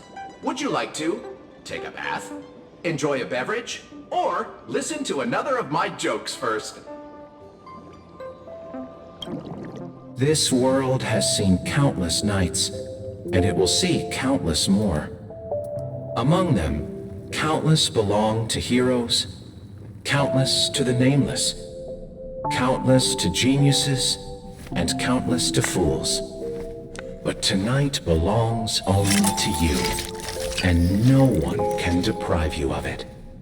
The Talk people of Tidora have a blessing they reserve only for their most cherished friends. Nogati come up tonight. It translates to, this night, nothing occurred.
The stars are numerous, and yet widely scattered. Benefactor, my apologies. I should have immediately greeted everyone as soon as I boarded on this initial visit of mine to the Express, but before I had even taken 2 steps, I became engrossed by the stars outside the windows. Please forgive me. The stars are endless. It isn't easy to discern their origins when gazing from afar. Yet when one is amidst them, one finds that they all have a spot in the sky. A home of their own. With the universe being so vast, I imagine that one solitary star is not enough to illuminate its surroundings. Only when gathered in one place can they see each other. And be seen by us.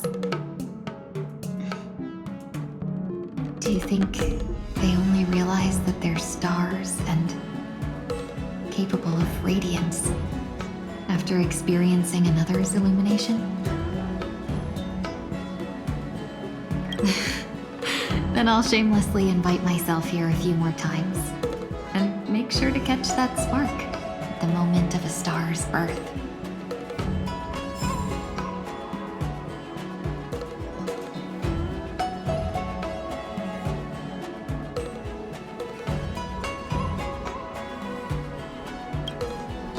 Invite myself here a few more times and make sure to catch that spark at the moment of a star's birth.